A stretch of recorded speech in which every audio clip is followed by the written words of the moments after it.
C'est clairement, un jeu, pas trop pourquoi on est sur terre, personne sait trop pourquoi, qu'est-ce qu'on fait là. Autant faire des trucs qui nous amusent. J'avais une énergie de peur qui est aussi très efficace parce qu'au final quand on a peur de quelque chose, c'est un peu l'instinct primaire qui revient, on se met à faire des choses qu'on s'attendait pas. Aujourd'hui, je suis sorti un peu de ce mode de survie, on va dire. Moi, faut que ça reste du kiff avant tout. C'est qu'on est moins curieux parce que on s'ennuie moins. C'est-à-dire qu'on a moins de phases où on n'a rien à faire et donc du coup on a envie d'aller découvrir des choses. À partir de 10 ans, j'ai commencé à toujours travailler, tu sais, à droite à gauche. J'ai toujours aimé gagner de l'argent, tu vois, par moi-même. Je trouvais ça marrant. Oublier la conséquence de cette curiosité, oublier la conséquence de cette action ou de cet instinct et juste le suivre. J'ai bossé comme un fou pendant 3 mois et j'ai mis mes 10 000 premiers euros de côté. Mais Mhm. surtout, il faut comprendre l'intention de base qui est moi. De base, j'ai loué une maison. J'ai dit à des gens, est-ce que vous voulez venir vivre avec moi? C'est cool. C'était génial. Et après, c'était quoi? C'était des gens qui vivaient à 200, 300 km de chez moi dans une maison. Ces personnes-là, je les côtoyais même pas et je profitais pas de ce que j'aime le plus, qui est d'être avec des gens. Ça dénaturait un petit peu mon intention de base. Noé, ou comme beaucoup te connaissent sur les réseaux, le multipreneur, tu es ce type de créateur qui n'entre pas dans les cases préfabriquées ou voilà, ni expert préfabriqué, ni coach standard, ni même success story un peu hollywoodienne. Voilà, à 21 ans, tu t'es immergé de la tête la première dans l'entrepreneuriat. Pas en suivant une voie toute tracée, mais en créant la tienne et en documentant non pas seulement des résultats, mais le processus brut de ton quotidien d'entrepreneur avec ses doutes, ses créations, ses prises de risques, parfois ses incohérences et paradoxalement sa cohérence profonde. Ce qui te définit, c'est cette idée répétée que l'entrepreneuriat pardon, et l'identité ne sont pas séparés. C'est pas être entrepreneur qui te construit, c'est ce que tu fais chaque jour pour le rester. C'est ce que tu répètes régulièrement à travers tes contenus, que ce soit en prenant des parts dans des projets que tu estimes prometteurs ou même les tiens, ou en poussant les autres à faire plus que simplement performer sur des plateformes. Tu cherches à comprendre la mécanique qui est derrière ce qui fonctionne réellement dans ton contenu, on trouve pas seulement des succès, mais des vrais processus, des doutes et surtout des constats lucides sur ce que ça demande de devenir quelqu'un qui ne se contente pas de créer du contenu, mais qui se construit authentiquement, un système de croissance personnelle et professionnelle. Et dans tout ce cadre-là, tout ce contexte-là que je viens de donner, ma première question, c'est peut-être ce qu'on n'a pas encore vu, ce que j'ai pas encore vu à travers tous tes contenus que j'ai bien regardé en amont de ce podcast.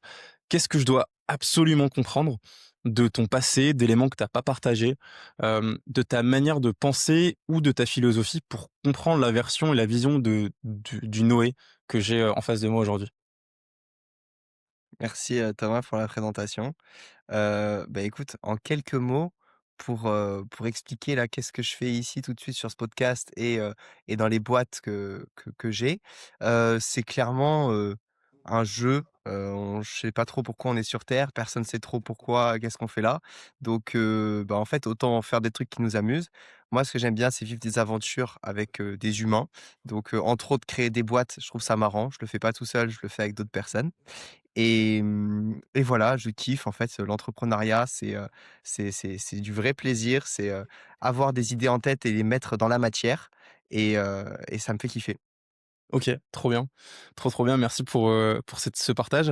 Hem C'est marrant, on est, en début d'année, je pense que comme toi, je consomme, un peu de contenu quand même. Sur les différentes plateformes, on a beaucoup cette notion du winter arc, de la difficulté, c'est dur de réussir. Ce que tu viens de me partager, c'est tout l'inverse. C'est que l'entrepreneuriat peut être un jeu, ça peut être marrant, ça peut être amusant. Est-ce que c'est cette vision-là qui t'a toujours drivé ou est-ce que tu as eu aussi cette phase-là un peu, du mythe entre guillemets de la difficulté «il faut se faire mal» entre guillemets pour réussir? Ouais. Ouais, j'ai une phase de transition entre guillemets, la période où j'ai un peu arrêté. J'étais dans une école de commerce, je suis resté 2 ans. Le moment où je suis sorti, j'avais une énergie de peur un petit peu, qui m'animait, qui est aussi très efficace parce qu'au final, quand on a peur de quelque chose, c'est un peu l'instinct primaire qui revient. On se met à faire des choses qu'on s'attendait pas. Pendant, 6 mois, je me suis levé à 4h30 pendant une période, c'était assez épique Mmh. et je me suis bien surpassé pendant cette période-là. Mais l'énergie qui était derrière, c'était un peu la peur de se dire: «Ah si j'échoue, je vais retourner en cours, je vais avoir une vie qui me plaît pas trop. Aujourd'hui, je suis sorti un peu de ce mode de survie, on va dire et du coup, je fais que les trucs qui me font kiffer.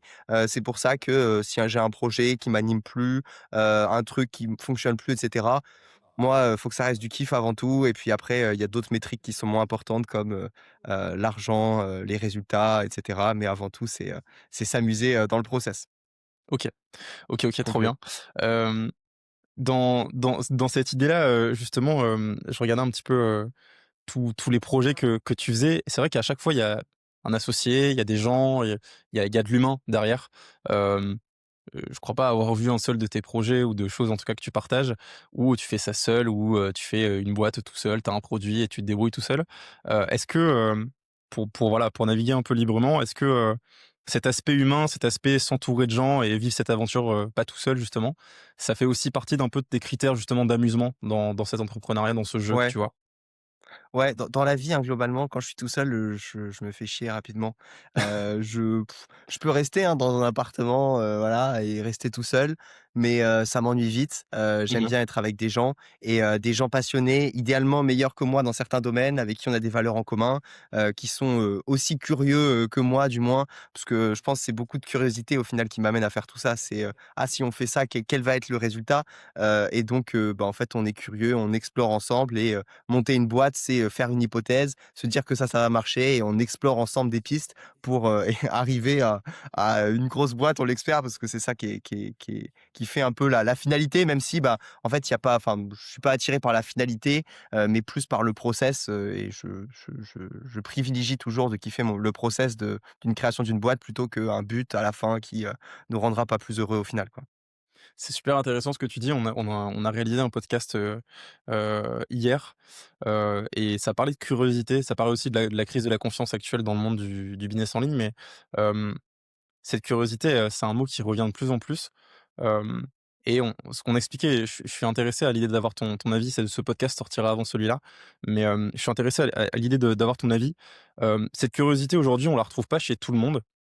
Il y a des gens qui sont pas curieux, qui tentent plus de choses, hem et le postulat qu'on posait hier, c'est qu'on est moins curieux parce qu'on s'ennuie moins. C'est-à-dire qu'on a moins de phases où on a rien à faire et donc du coup, on a envie d'aller découvrir des choses. Est-ce que tu partages ce postulat ou est-ce qu'au contraire, tu en as un autre? Non, de ouf. L'ennui, crée la curiosité. Moi, je sais que, j'ai grandi, j'ai pas eu de tu vois, d'écran avant un bon moment et cetera. Quand tu es jeune, tu te dis, des fois, tu en veux j'ai jamais eu de jeux vidéo, de trucs comme ça. Tu peux en vouloir un peu à tes parents pendant cette Mmh. période-là, mais je crois que c'est un des plus beaux cadeaux que j'ai eu et je vivais à la montagne, on va enfin, voilà, dans la campagne, on va dire et je faisais des cabanes, tu t'ennuies, du coup, tu te mets à faire des trucs, tu fais des expériences, tu fais des trucs avec tes mains et effectivement, si tu passes ta journée à scroller des trucs, machin, bah, tu pas le temps de t'ennuyer, t'as pas le temps Mmh. d'être créatif et d'être curieux, quoi. C'est un trait très enfantin, hein, la curiosité, du monde. Mmh. Enfin, le monde est d'une manière, les adultes, en fait, plus on «vieillit» entre guillemets, plus on pourrait se lasser, du monde comme si on le connaissait. Mais, si tu gardes ton regard d'enfant, bah, tu seras toujours émerveillé par, la moindre chose autour de toi, que ça soit, la feuille de l'arbre ou, la petite bête par terre ou, un gros édifice que des humains ont construit, tout est incroyable, en fait, c'est une folie, tu vois? C'est génial comme, état d'esprit de garder ce cœur d'enfant et ces yeux d'enfant surtout. Et c'est super intéressant pour ajouter à ce que tu dis, non seulement, ça permet pas d'être curieux, mais ça motive pas à être curieux. C'est ce qu'on se disait hier aussi, c'est que, par exemple, le fait de lire des livres, c'est une chose qui est en train de plus en plus baisser, notamment dans nos classes d'âge. Hem, Ouais, Bah, quand tu veux lire un livre après avoir scrollé pendant 1 heure, en général, c'est plus dur qu'après 1 heure d'ennui. c'est Et c'est clair. assez vrai, c'est-à-dire qu'en plus de ça, on est poussé à consommer des trucs facilement sans faire d'efforts et je pense que la curiosité, c'est aussi un effort en soi, mais qui est facile à faire à partir du moment où on s'ennuie. Et je sais pas ce que tu en penses, mais peut-être que c'est aussi ça qui fait qu'on est moins curieux. En tout cas, dans le monde consommateur plutôt que dans le monde créateur. Ouais. Heu, il y a peut-être de ça aussi. Ouais, ouais, ouais. Bah, ça va extrêmement vite, en fait, hein. Le Mmh. monde avec internet, tout, mondialisation, enfin tout ce qui arrive là depuis une bonne centaine d'années, on va dire, hein, mais ouais et donc encore plus depuis, 20-30 ans. Tout va tellement vite que, ouais, en fait, on prend plus le temps de s'ennuyer. C'est devenu quelque chose un peu de mal alors que, bah, c'est juste génial. Il faut Mmh. trouver des excuses. Moi, je me trouve des excuses des fois pour m'ennuyer, heu, tu tu te dis: «Ah bah, ce soir, je vais faire ça, je vais bouquiner tel livre» et cetera. Tu te prends un livre un peu ennuyant et puis, c'est bien en fait, on va s'ennuyer, mon cerveau il va divaguer, il va avoir d'autres idées, faut se trouver des excuses pour s'ennuyer, trouver des gens avec qui, on va pouvoir s'ennuyer, enfin je sais pas, faut réussir à caler ces moments-là. Génial. C'est le concept de trouver une excuse pour s'ennuyer, c'est top. J'aime beaucoup et je suis sûr que n'importe quelle personne qui pourrait nous écouter, soit est totalement choquée par ce que tu dis et comprend pas, soit au contraire, le comprend totalement et ça pourrait lui servir, donc c'est top. Hem, je sais plus, j'avais un insight qui sortait et c'est reparti parce que j'ai trouvé ton truc trop bien. Hem, putain, je l'ai perdu, ça reviendra. Ça reviendra. Bref, heu, c'est horrible. Hem, pour essayer de contextualiser un petit peu plus, j'aimerais, peut-être creuser, avant le multi-entrepreneur qu'on va découvrir aussi un peu dans le podcast évidemment, j'aimerais découvrir le Noé, tu m'en parlais notamment de pas juste de l'enfance, mais en gros de cette enfance jusqu'à, l'entrepreneur qu'on est aujourd'hui. Quel est un peu le parcours? Pas que, sur le CV si tu veux, pas juste d'études, mais mental. Comment est-ce que l'idée d'entreprendre est venue? Est-ce que enfin déjà, est-ce que c'est une idée qui est venue? Ouais. Ou est-ce que c'est juste un sentiment et c'est quelque chose en fait qui a juste grandi très rapidement? Voilà, comment est-ce que ça a évolué, dans l'enfance? Voilà, qui était le Noé un peu plus jeune? Ouais. Bah, alors je vais partir de mon enfance, on va dire à 4 ans où, OK. inexplicable, j'étais attiré par l'argent. Bon, bah, c'est juste en fait les choses qu'on voit autour de nous, on se rend compte que ça peut permettre d'acheter des trucs et cetera. Je crois que c'était, pour, Noël, je devais avoir 3 ans et demi, je demandais, déjà des billets, tu vois, à ma famille donc pour au début, c'est comme ça que ça a commencé, un peu une fascination pour l'argent et donc quand j'étais plus jeune, à partir de 10 ans, j'ai commencé à toujours travailler, tu sais, à droite, à gauche. Je récupérais je sonnais chez les gens de ma ville pour récupérer, des bricoles dans leur garage, je faisais des vides-greniers. J'ai toujours aimé gagner de l'argent, tu vois, par moi-même. Je trouvais ça marrant. En fait, c'était j'en faisais rien, j'achetais pas grand-chose avec, je trouvais ça drôle. Au collège, machin, j'ai passé pas mal de temps, je m'ennuyais un peu en classe, je kiffais gagner de l'argent. Ensuite, il y a le paradigme lycée qui est arrivé, où là, tu te dis: «Ah, qu'est-ce que je vais faire?» Tu sais, tu commences à te demander: «Qu'est-ce que je vais faire après mes études?» machin. Bon, j'avais compris que je savais pas pourquoi, j'avais l'intuition qu'il fallait que j'ai un peu d'argent de côté. Donc là, Mmh. j'ai commencé à coffrer un petit peu et l'été de mes 17 ans, c'est là que j'ai commencé à bien entreprendre, on pourrait dire, parce que j'ai gagné 10 000 € en 90 jours en Incroyable. travaillant à 15 € de l'heure. J'ai sonné dans toutes les portes de ma ville. J'avais fait une technique, des petits papiers que j'avais imprimés, que j'avais distribués dans plus de 2000 boîtes aux lettres pour dire que je pouvais tout faire, les jardins, promener, les animaux, faire le ménage, tout. J'ai bossé comme un fou pendant 3 mois et j'ai mis mes 10 000 € de côté qui m'ont énormément servi quand j'ai lancé mes premiers projets après et ensuite à 18 ans, j'ai commencé une école de commerce, où je m'ennuyais pas mal. J'ai fait là, pendant cette école, dès que j'avais des vacances, quelque chose qui était intéressant, c'est que je faisais des voyages sans argent et j'ai déconstruit la croyance, je pense, que j'avais depuis petit, qui était que c'était l'argent que je trouvais marrant d'avoir et qui me permettrait d'avoir la vie que je veux avoir. Mais je me suis rendu compte que j'avais jamais été aussi heureux de ma vie, que de voyager en partant en stop de chez moi, en mangeant, dans des restaurants où je demandais, si on pouvait me donner à manger ou dans les boulangeries, en dormant chez les gens qui m'accueillaient et là, je me suis rendu compte qu'en fait, le meilleur truc, c'est juste passer du temps avec des humains, faire des rencontres et que même si j'ai pas un sou, je peux être l'homme le plus heureux du monde parce que j'ai vécu comme ça. Alors j'ai pas vécu sur, 6 mois, mais à chaque fois, c'était des périodes de 2 semaines, 1 semaine, 10 jours et c'était incroyable.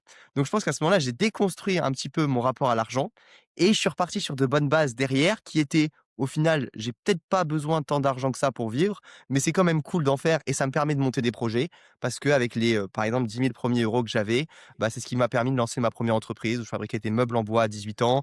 Ma deuxième boîte, qui a périclité, ça a pas trop marché cette histoire, j'y connaissais rien en marketing et deuxième boîte où j'ai commencé à organiser des séminaires, pour réunir des gens qui étaient un peu comme moi et là, ça a beaucoup mieux marché. J'ai pu louer une maison sur du long terme, tout ça avec, entre autres l'argent que j'avais gagné plus tôt qui était un flux qui m'a bien servi et voilà, je vois toujours l'argent comme un flux donc à 18 ans là, ce petit shift avec les voyages sans argent que j'aime bien mentionner quand je parle de mon parcours parce que je pense que ça m'a bien impacté et Mmh. maintenant je le vois juste comme un flux d'énergie qui, bah, quand il y en a qui arrivent, je sais qu'il va servir à un projet qui va bientôt, qui va être encore plus grand et ça permet juste de faire des trucs stylés.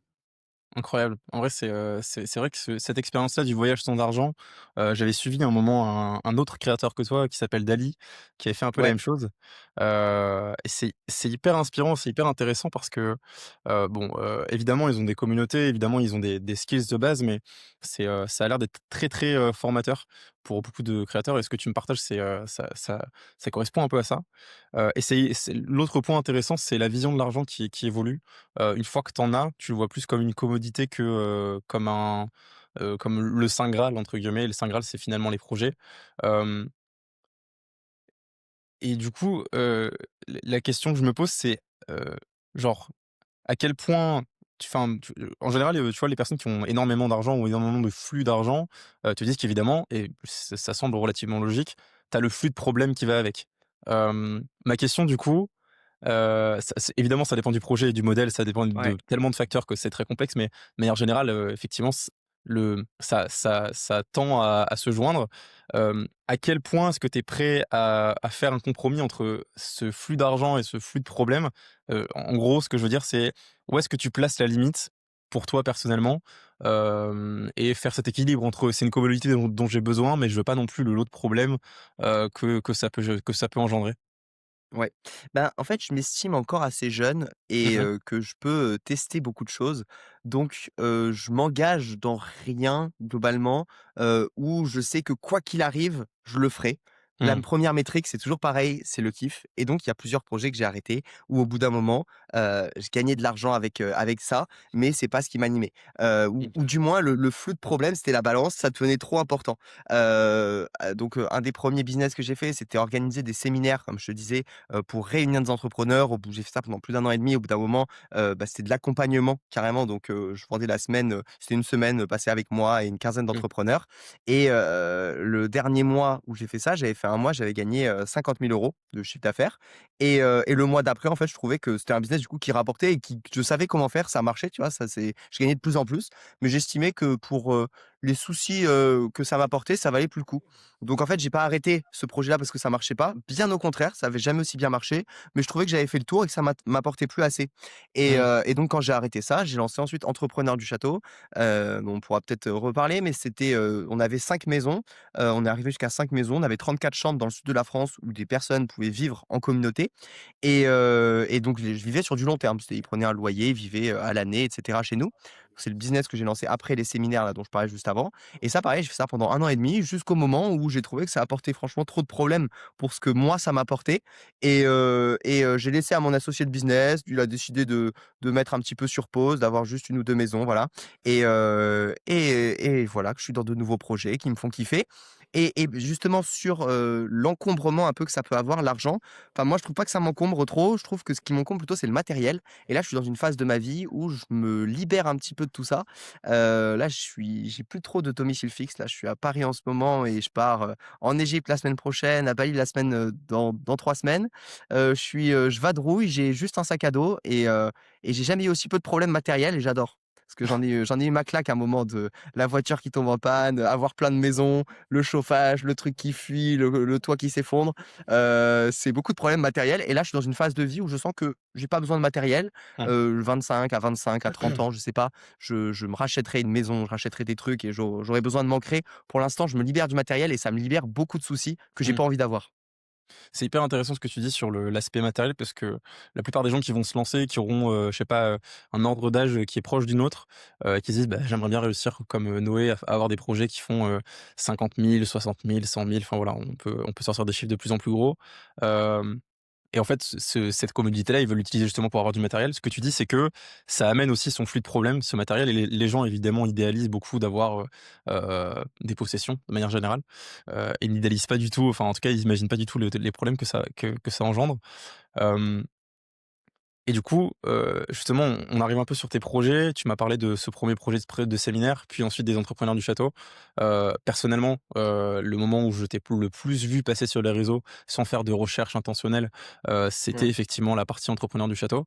Hem, comment, si tu devais, donner, peut-être pas un comment, mais plutôt, hem, si tu devais donner les 3 grandes leçons de cette expérience, on va dire de 3 ans, même si c'est pas les mêmes projets, il y a une petite ressemblance. Hem, Ce serait quoi les 3 grandes leçons que tu tires de ces projets? Hem, Qu'est-ce que ça t'a appris de manière générale? Ah bah, dis donc beaucoup de choses. Le truc qui me vient naturellement, ça a été sur l'humain, que c'est un Mmh. peu imprévisible, aujourd'hui, j'ai pas forcément envie d'avoir des business avec trop, trop, trop d'humains. Même si j'adore ça, mais au final, avoir beaucoup de clients et cetera, ça cause forcément, mais en fait, c'est toujours pareil, hein, quand il y a des choses qui ont beaucoup de positifs et bah, c'est toujours il y a toujours une balance et forcément c'est imprévisible, en fait, les humains, hein. Tu Mmh. sais pas trop ce qu'il va faire à tout moment, tac tac. Donc en fait, avoir beaucoup de clients et cetera comme ça en présentiel, c'est ouais, c'est une métrique à prendre en compte et je pense qu'il faut vivre l'expérience d'avoir ce genre de business pour se rendre compte, Mmh. que c'est compliqué à gérer. Hem sur les apprentissages, il y en a tellement, il y en a tellement. Bah, business physique, franchement, après quand on a l'habitude de voir, comment ça fonctionne un business en ligne, les marges que tu as et cetera, bah, c'est sûr que les business physiques, c'est pas la même chose. Donc je pense qu'on a une belle opportunité, avec tout ce qu'on peut faire sur les business en ligne. Je pense qu'il faut Mmh. vraiment en profiter et aujourd'hui, là, pour l'instant, moi, je vais vraiment me recentrer sur, des business en ligne et des business avec beaucoup de marge qui te permettent de mettre justement du cash de côté pour, pourquoi pas, faire des projets physiques, mais avec un peu de cash de côté parce que sinon franchement c'est assez compliqué. Voilà 2 choses qui me viennent un petit peu comme ça. J'aurais peut-être d'autres apprentissages qui me viendront après. Bah, t'inquiète, justement, on va un peu creuser le sujet. Raconte-moi un petit peu, ton expérience des entrepreneurs du château. Comment est-ce que ça a évolué? Peut-être parler aussi de ton associé. Comment l'idée vous est Ouais. venue? Je sais que tu avais déjà, du coup, ce premier séminaire. J'imagine que potentiellement il y avait un peu de continuité, mais en voulant peut-être changer, certains points de taille ou pas du tout. Ouais, c'est ça. Je prédis un peu les choses. Est-ce que tu saurais me dire un peu, voilà, l'évolution, comment ça t'est venu? Comment est-ce que tu t'es associé? Heu, Ouais. intéressant ces Donc, en premières choses. fait, j'organisais, comme je te dis, des semaines de séminaires. C'était une semaine à chaque fois, une semaine Mmh. par mois et donc moi, j'avais besoin d'un endroit pour vivre et vu que ça faisait déjà, quelques mois que je faisais ça, je connaissais une bonne centaine d'entrepreneurs, avec qui j'étais devenu pote parce qu'à chaque fois, on vivait une semaine ensemble. Donc j'ai loué une première maison avec 9 chambres sur Nîmes, Mmh. une grosse maison que j'ai directement remplie parce que j'avais plein de potes qui étaient intéressés, qui ne savaient pas trop où vivre, hein. Il y a la problématique quand tu es entrepreneur, il faut des fiches de paye et cetera pour trouver un logement, c'est compliqué. C'est Vivre vrai. tout seul, c'est chiant, donc j'étais en mode: «Bah, les gars, je loue une bête de baraque, vous payez, 700-800 € par tête et on vit ensemble là-dedans, ça va être fun. Let's go, tout le monde signe», tu vois? Donc moi, en parallèle, je continuais mon autre business et puis au bout d'un moment, j'ai dit: «Bon, faire de l'événementiel, ça me saoule, faut toujours, réorganiser des choses, mettre beaucoup d'énergie pour refaire le mois d'après. Même si ça marche, faut quand même, y mettre du sien». Je me suis dit: «Bon, bah, écoute, on peut tester de juste faire ce que je fais dans ma maison», où j'avais techniquement, je gagnais de l'argent avec ça, à juste louer et sous-louer la maison. Et je me suis dit: «Bah, vas-y, je vais mettre ça à grande échelle. Je vais mettre des co-living partout en France». Mon idée, c'est de faire du loyer sous abonnement. Donc c'est ce qu'on pouvait proposer, tu vois? Où en fait, tu as, 200 maisons en France avec, des entrepreneurs qui vivent à l'intérieur. L'idée est super cool, hein, dans la matière, c'est plus compliqué, mais l'idée est très cool et si, tu as envie d'aller vivre dans la coloc, de Rouen ou de Paris ou avec tel entrepreneur, bah, en fait, tu as juste à changer de chambre et tu restes 1 mois, 2 mois, 3 mois là et tu rencontres des gens comme ça peut être pas mal. Mmh. Donc on a OK. commencé à mapper le sud. On avait, des maisons, donc on a ouvert des maisons, une maison par mois pratiquement au début, en 2024, fin 2024, début 2025. Et ça allait super vite, c'est trop bien. On remplissait nos maisons, on s'en sortait, mais plein de galères, aménager les maisons. Je faisais justement pas mal de vidéos, que ça soit sur ma chaîne YouTube, Le Multipreneur ou même sur Insta. Mais sur YouTube, c'était marrant, on suivait un peu les gens suivaient les aventures. On ouvre les maisons, faut rénover, il y a des galères, il y a des gens, des trucs et puis on remplissait petit à petit comme ça et voilà, ça s'est fait et Enzo, du coup, c'était un bon ami qui était venu sur une de mes semaines de séminaire, qui était venu pour une semaine, après qui était resté 4 mois finalement dans la maison que je louais. Donc il était coach sportif, il faisait du coaching sportif et on s'entendait bien. Je lui disais: «Mec, est-ce que ça te dit de rejoindre l'aventure? J'aime bien avoir un peu une vision et expliquer vers où on va, tu vois? Et les gens qui adhèrent à ça, bah, let's go, on y va ensemble, je trouve ça cool et donc c'est ce qui s'était passé et on est en super termes. On a décidé ensemble de mettre fin un petit peu à l'aventure, mais voilà, il a toujours une maison d'ailleurs, c'est toujours possible, hein, de vivre avec, d'autres entrepreneurs.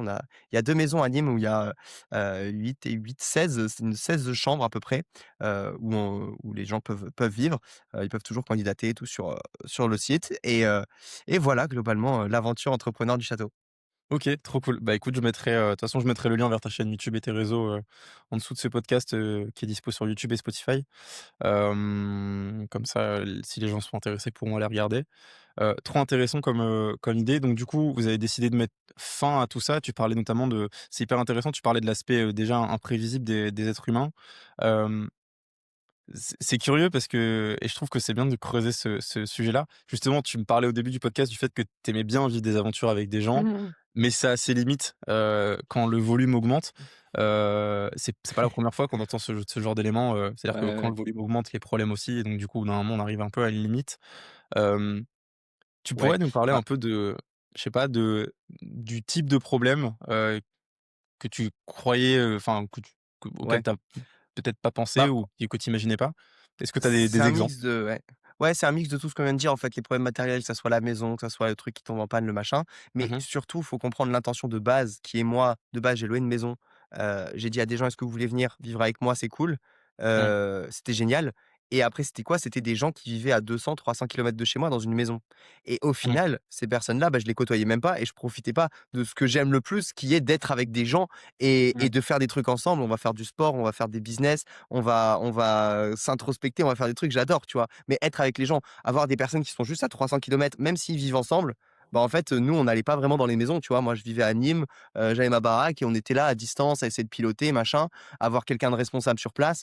Ça dénaturait un petit peu mon Mmh. intention de base, qui était d'être avec des gens. Donc moi, la vision à terme, c'est que quand je me réintéresserai à avoir du matériel et à me poser quelque part, ça sera, et aussi pour mes enfants et j'en parle souvent, ça sera de créer une sorte de village un peu le même concept que là, ce qu'on faisait, sauf qu'au lieu de le faire à droite à gauche, bah, chacun, fait sa cahute, ou on rachète un vieux village, j'en sais rien. On rénove, on fait un truc sympa, on fait une école, machin et on vit tous ensemble, tu vois? Avec des gens qui connectent un peu sur la même longueur d'onde et on est 50, 100, 150, 200, j'en sais rien et ça va être super fun, tu vois?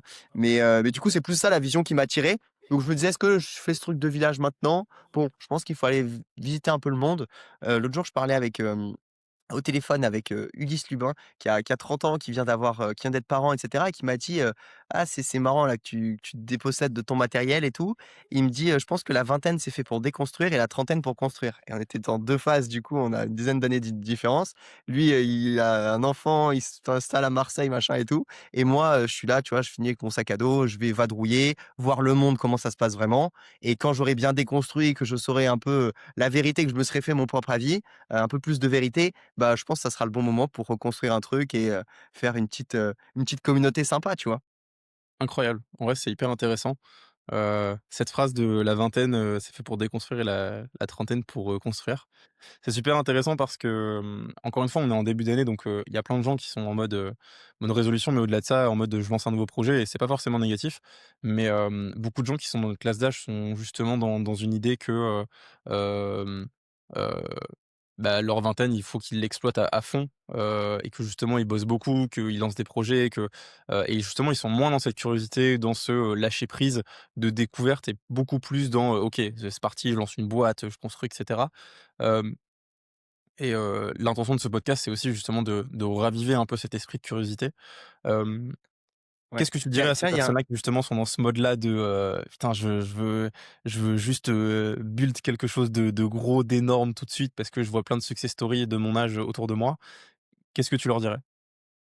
Bah, en fait, je sais pas, je j'ai pas personne n'a la vérité, personne sait Mmh. ce qu'il faut faire. Faut, faire ses expériences et tu pas d'autre choix que faire tes expériences pour comprendre ce que tu voulais vraiment et ce que tu aimes vraiment. Donc en fait, s'il y a un truc qui t'attire, fais-le, juste suis tes envies, mais pour moi, va vite parce qu'au Mmh. moins tu sauras plus vite. Si tu penses que l'argent, bah, c'est ça qui va vraiment te rendre heureux, gagne-en le plus vite possible comme ça après tu vas te rendre compte que: «Ah bah, en final finalement, c'est pas dingue» et moi j'avais aussi cette croyance-là, tu vois? Et quand j'ai commencé à gagner de l'argent machin et c'est tous ces trucs-là, pour moi, l'intérêt de la vie, après il faut prendre le temps et profiter tout ça, mais j'aime bien cette notion de vitesse où, heu, tu vite en fait, tu apprends vite ce que tu aimes, tu apprends vite, le monde, comment il fonctionne et cetera et comme ça tu as de la data. J'ai fait un Mmh. petit livre là-dessus, qui s'appelle «L'après-saison», OK. que j'avais écrit, qui est toujours, qui est sur mon site pour ceux que ça intéresse. C'était ma vision, alors justement qui est pas forcément très commune et qui est pas du tout, dogmatique où je dis pas, «Il faut faire comme ça, il faut faire comme ça». Mais la grande idée, c'est, avant 25 ans, avant 30 ans, c'est la pré-saison, tu connais rien du monde, juste suis tes envies parce que si tu as des envies, c'est que il faut que tu c'est que ça qui va te permettre de découvrir le monde et du coup, s'appuyer sur ses envies, ce qui peut paraître paradoxal où on est en mode discipline, machin truc. Non, là, c'est écoute ce que tu as vraiment envie de faire, par contre fais-le à fond et derrière, tu auras plus de data pour prendre des bonnes décisions, tu vois? Grave d'accord, complètement d'accord et pour le coup, cette notion d'avoir de la data pour tirer ses conclusions, en fait, c'est plutôt ça. Hem Je pense que c'est super important et tu vois, cet accès, on en parlait tout à l'heure de, l'accélération de l'accès à l'information. Ah oui, c'est ça d'ailleurs, j'ai Ouais. j'ai retrouvé mon insight, je t'en parle après. Ah trop Hem, cool.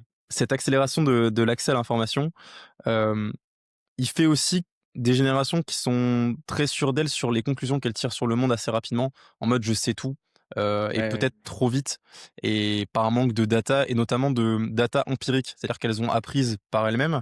Peut-être que c'est aussi ça qui manque et qui fait qu'on a des générations un peu perdues, peut-être aussi moins curieuses, on en parlait tout à l'heure, parce qu'elles se disent: «Bah, en fait, je sais, donc pas besoin d'être curieux, je consomme et ça suffit».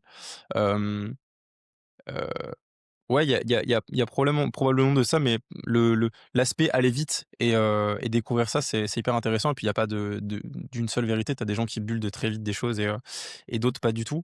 Hem, j'ai retrouvé mon insight de tout à l'heure qui était justement sur cet accès très rapide à l'information.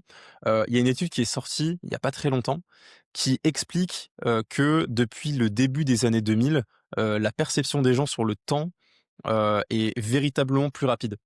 Dans le sens où, étant donné que le cerveau a jamais eu autant d'informations à traiter, il traite pas l'information, en totalité, mais partiellement.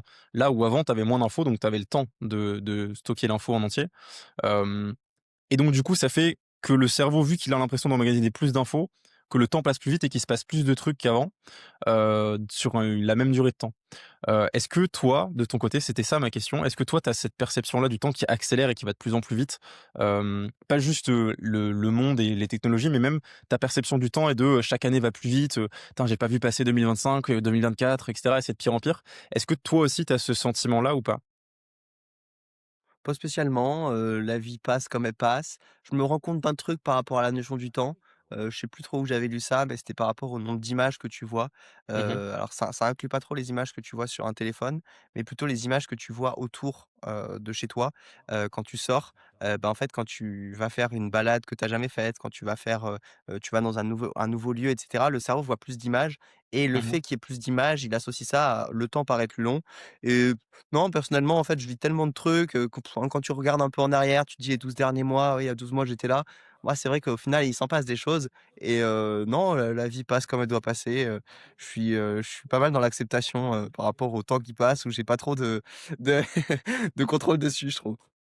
Bah, c'est en vrai, c'est, comment dire? Je pense que on peut moins le percevoir parce que nous, on a toujours vécu dans cette abondance d'infos.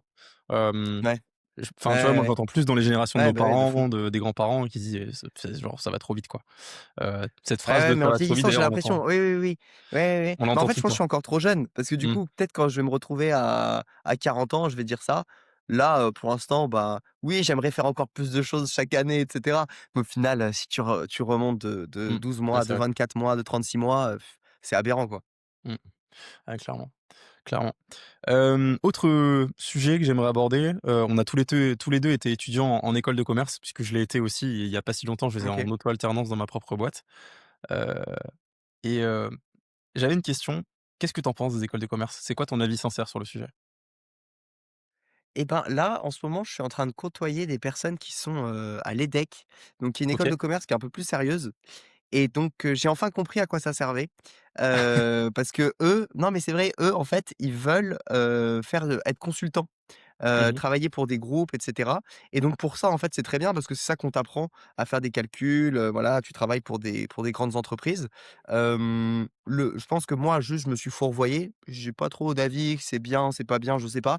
En tout cas, pour un entrepreneur, ça sert pas à grand chose. C'est pas trop fait pour ça parce que pour entreprendre, bah, il faut faire des choses et c'est comme ça que tu apprends. Ça, c'est plus mon avis global même sur l'école, hein. Pour moi, on apprend en faisant et consommer, c'est, 10 à 20 de l'apprentissage, mais pas plus. Ce qu'il faut faire, c'est faire pour apprendre. Donc pour des entrepreneurs, moi, ça j'avoue que ça m'a pas servi à grand chose. Quelques bases en comptabilité, quelques bases en fiscalité peut-être. Le marketing, franchement pas grand chose. Le management, des concepts, qui m'auraient servi dans des grosses boîtes, mais là, à mon échelle, j'ai beaucoup plus appris à manager, en prenant des freelances et tout qu'en école de commerce. Donc personnellement, je trouve que j'ai pas appris grand chose. Mmh. Mais voilà, ça a été 2 ans où, bah, je savais pas trop quoi faire, donc ça m'a permis de faire d'autres choses à côté, parce que tu as quand même du temps libre, c'est le but. Mmh. J'ai voyagé et tout, trop bien. Sinon, si j'avais commencé à entreprendre direct, peut-être j'aurais pas pris le temps de prendre ce temps d'ennui un peu, parce que je me suis ennuyé, hein, tu vois, en école là-bas. C'était pas une école, super prestigieuse non plus. Donc voilà. Et toi, tu étais dans quelle école? Tu en penses quoi? J'étais dans une école, de commerce qui s'appelle Amos. C'est une école de sport business pour, OK, résumer un peu mon parcours, que tu aies un peu la vision. Avant ça, j'étais préparateur physique dans le monde du football professionnel, donc absolument rien à voir. Je travaillais au OK, Real Madrid, au LOSC, en Série B en Italie puis un jour j'en ai eu marre, de ce poste-là pour plein de raisons et je voulais rester dans le sport au début. Aujourd'hui, je m'en suis complètement détaché parce que j'ai trouvé que c'était trop fermé. Moi aussi, j'aime bien découvrir et tester des choses. Mais du coup, Amos, sport école de sport business, dans laquelle j'ai été du coup juste 2 ans en master. Dont une année que j'ai fait en alternance dans ma propre entreprise et comme toi, OK. j'ai effectivement la vision de, l'école de commerce comme, un moyen pour quelqu'un qui veut vraiment bosser dans du corporate, dans une boîte, bah, effectivement, c'est pertinent. Tu as un diplôme C'est fait pour, relativement ouais. facilement, tu as, des cours qui sont pile axés sur le sujet, sur de la compta, sur, compter des chiffres, faire des bilans, faire des présentations Canva. Effectivement, là, il y a de la pertinence. Pour nous, beaucoup moins et notamment sur la deuxième année, je me suis rendu compte qu'en fait, je détestais aller en cours et je préférais genre pendant les cours, travailler sur mon projet. Ouais, ouais. Mais en soi, effectivement, je tire le même constat que toi.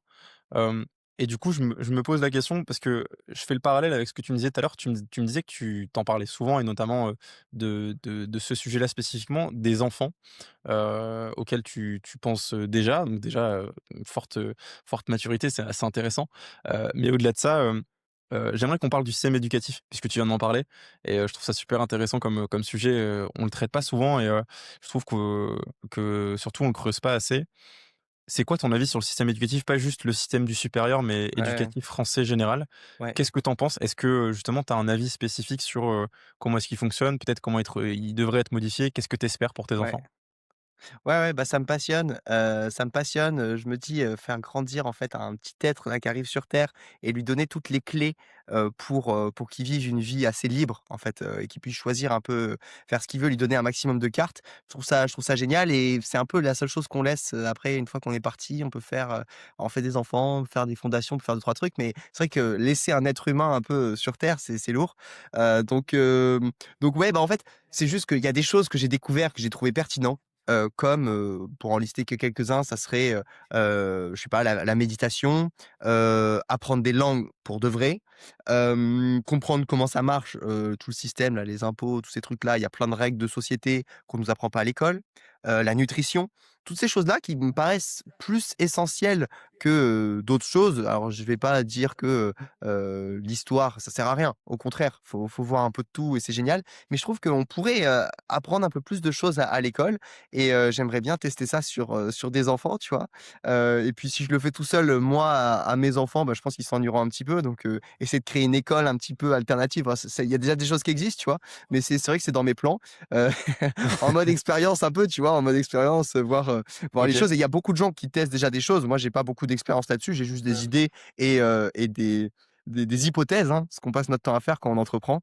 C'est se dire: «Est-ce que ça marche?» et derrière on essaye Mmh. mais juste c'est vrai que le système éducatif, en fait, pour moi, est fait pour que la société marche comme elle fonctionne et pour que la société marche comme elle fonctionne, il faut des personnes qui sont un petit peu dans des cases, qui, obéissent à quand on leur dise: «Pour, faire ça, faut faire ça» et en fait, c'est logique parce que l'école, elle est au service des entreprises. Elle est pas au service du bien-être ou quoi que ce soit des gens. Oui, Mmh. on essaie de l'inclure, mais avant tout, c'est les entreprises. Pourquoi? Parce que ce qui fait manger les gens, même quand ils sont adultes, bah, c'est les entreprises et c'est le métier qu'ils ont. Donc en fait, on leur donne les cartes pour qu'ils puissent avoir un salaire plus tard et c'est ça, l'école est réfléchie comme ça. Mmh. Donc bon, pour que la société fonctionne à peu près, l'école fonctionne comme ça, mais je pense qu'il y a des modèles un petit peu alternatifs qu'on pourrait tester, ça pourrait être marrant. Bah, en vrai, je partage complètement ton avis et au-delà de tester des modèles alternatifs pas encore testés, ce que je trouvais hyper intéressant, c'est qu'on a enfin, je parle vraiment en France, hein. On a un modèle éducatif qui est très rigide, depuis, plus de 100 ans et quand tu regardes en fait, moi, ce que je trouve intéressant et c'est pas que dans le monde éducatif, mais dans tout, en fait, dans le monde, fiscal, économique, tout. Je trouve ça hyper intéressant de regarder les top performers. On fait ça dans la création de contenu, on fait ça dans le business. Bah, les top performers dans l'éducation, c'est pas nous. On est vraiment mauvais Ouais, et c'est clair, ouais. sur plein de matières et du coup, je me dis: «Bah, le 8 heures par jour de cours, moi personnellement, je l'ai pas ultra bien vécu, mais j'ai eu la chance d'avoir des parents qui m'ont inscrit à des sports, à des activités culturelles, à plein d'éléments, mais tout le monde n'a pas ça. Surtout, tout le monde n'a pas l'énergie ni le temps de faire ça. Moi, j'avais un petit côté un peu hyperactif, donc tant mieux.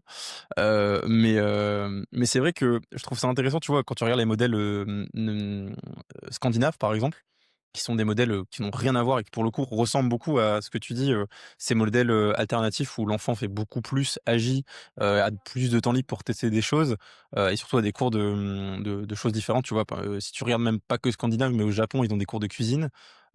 C'est des OK. trucs c'est intéressant, je trouve, de regarder ce qui se fait de mieux, et ce qui est marrant, c'est que quand tu regardes ce qui se fait de mieux, bah, c'est pas du tout ce qu'on fait et qu'on ne modifie pas du tout, dans ce sens-là, quoi. C'est-à-dire que je sais pas si tu as regardé un petit peu les dernières modifs, bah, peut-être que toi tu l'as vécu du coup. Moi je l'ai pas vécu, j'ai 24 ans.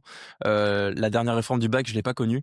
Peut-être que toi oui, je sais pas, Ouais, mais ouais, moi j'ai eu ça, ouais, avec des c'est options, des bah, trucs. je sais pas, mais d'après ce qu'on m'en a dit, le bac était encore plus simple qu'à mon époque, qui était Ouais, pas ouais, ouais. particulièrement difficile de base. Et en fait, on simplifie l'obtention du diplôme au lieu de rendre le système éducatif plus performant, pour qu'on ait pas besoin de changer la finalité, mais le process, en fait, pour l'atteindre, et que ce soit, en fait, juste plus facile de le faire. Pas parce qu'on a changé l'épreuve finale, mais parce qu'on a changé la manière d'enseigner, et du coup, bah, tout le monde sait plus facilement réaliser le test. Je sais pas si tu as vu cette évolution-là, toi, justement, qui a vécu cette Ouais, ouais, expérience-là ouais. en tant qu'élève? Ouais, ouais, c'est sûr, c'est sûr. Après bon, l'idée c'était de les laisser aux gens, mais c'est un changement un peu minime quand même, je pense, Mmh. sur, enfin après comment oui, oui, effectivement, c'est de plus en plus simple et le changement était qu'on laisse aux gens un peu plus de liberté sur ce qu'ils choisissent et cetera. Mmh. Mais bon, au vu de la suite de Parcoursup, de comment ça fonctionnait, c'est même pas si intéressant pour les gens parce que s'ils prennent certaines options, ils se ferment d'autres. Ouais, bon, c'est pas optimisé pour moi, il faudrait des gros ouais, je pense des gros changements dans tout ça, mais ouais, ça se fait pas du jour au lendemain non plus, quoi. Mmh. Bah, c'est clair, et c'est des grosses machines. Et justement, question, tu as 21 ans aujourd'hui, j'en ai 24, je pense qu'on s'intéresse tous Ouais. les 2 à ce monde-là aussi. 22-22. Heu, le la politique, la politique, c'est un sujet très large, mais est-ce que ça t'a déjà intéressé, soit d'y être acteur, soit au moins de t'y informer régulièrement? Est-ce que c'est un sujet qui t'intéresse au quotidien ou pas du tout? Ouais, bah, ça me passionne en fait, comme je te dis, en fait, vu que j'adore les humains et le fait de les faire vivre ensemble et Mmh. de trouver limite, j'ai l'impression que c'est une équation qui est, irrésolue et si tu regardes un peu l'histoire, c'est irrésolu, et tout le monde a essayé plein de trucs, les communistes, les machins.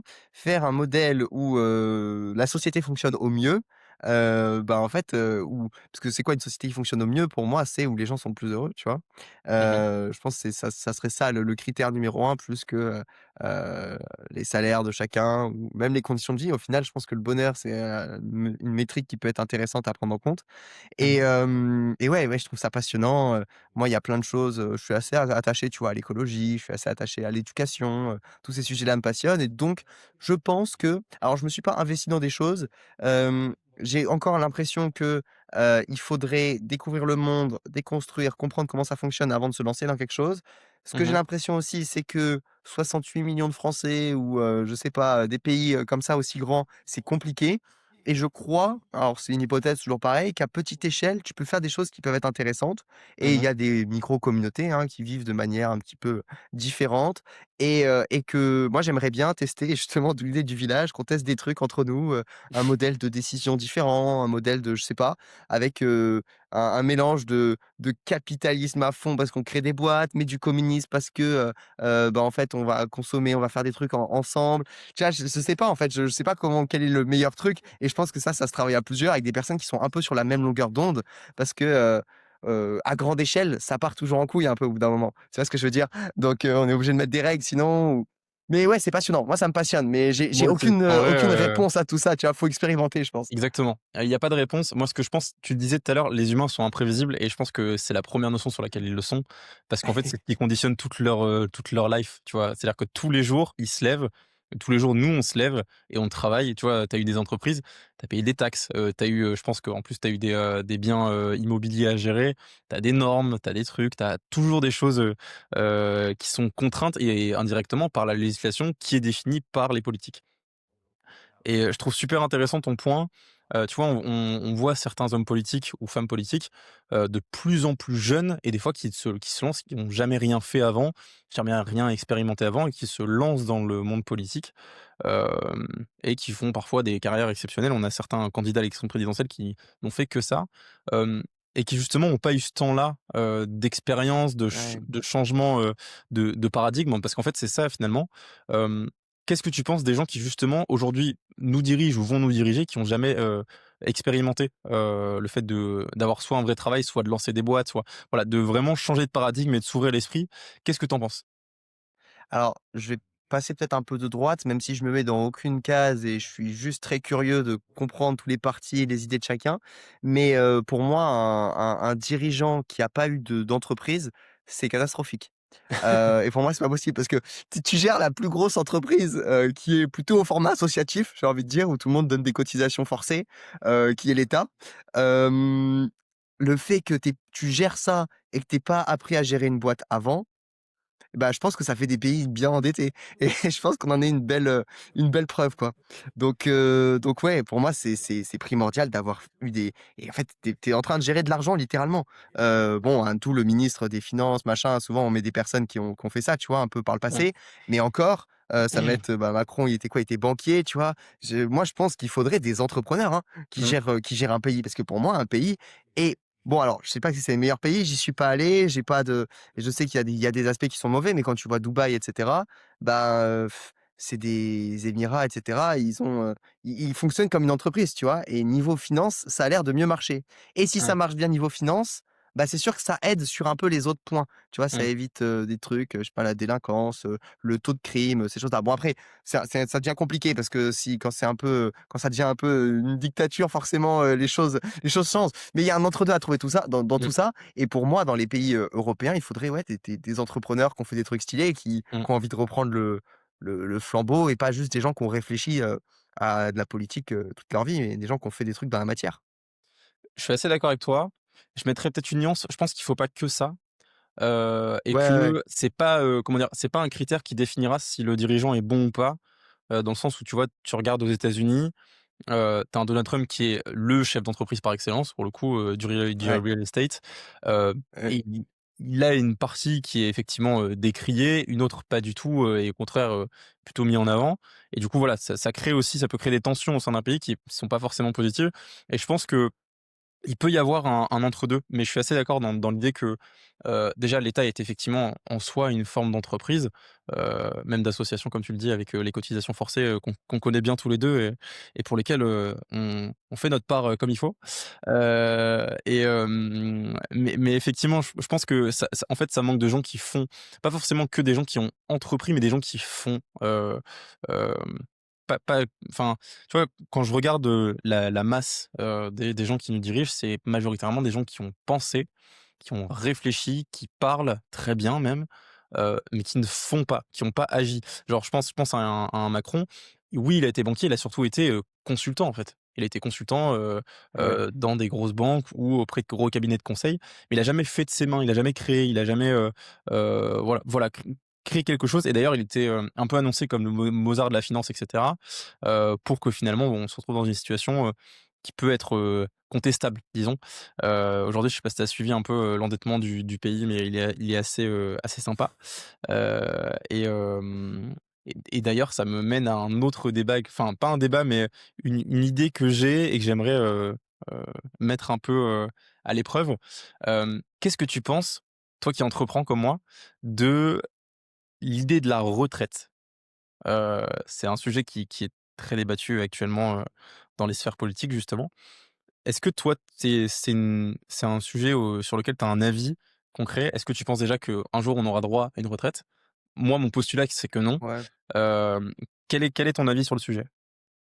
Je me suis penché en cumulé, que quelques heures dessus. Ça a Mmh été mh. quelques discussions, c'est pas un sujet que j'ai plus, creusé que ça. J'ai essayé de réfléchir à voir si on donnait pas de retraite aux gens, juste qu'on les ait pas cotisés, est-ce que ça marchait? Je sais pas, j'ai pas la réponse. C'est sûr que ça m'a l'air d'être un Ponzi pas très, très bien géré. Il y aurait peut-être d'autres modèles. Je t'avoue que j'ai pas assez réfléchi, je pense, Mmh. pour, OK. pouvoir, prendre la parole dessus. Personnellement, je préférerais là, dans la situation actuelle, avec une vision peut-être un peu court-termiste, mais ce qui m'arrangerait le mieux, ce serait de pas cotiser pour, et ne pas la toucher. OK. Parce que, en fait, au vu de ce que je vais faire, bah, je prévois toujours un peu le futur, et je pense pas me retrouver dans une situation où j'aurais besoin d'avoir une retraite quand je serai plus vieux. Mmh. J'aurais pris des mes dispositions pour avant. Donc moi, ça m'arrangerait comme ça. Après, est-ce que pour tous les corps de métier, ça fonctionne comme ça? Est-ce qu'on pourrait payer plus tout le monde? Est-ce que ça permet que ça soit plus juste? Je sais pas trop. Tu en penses quoi, Mmh. toi? Moi, je pense qu'on n'aura pas de retraite.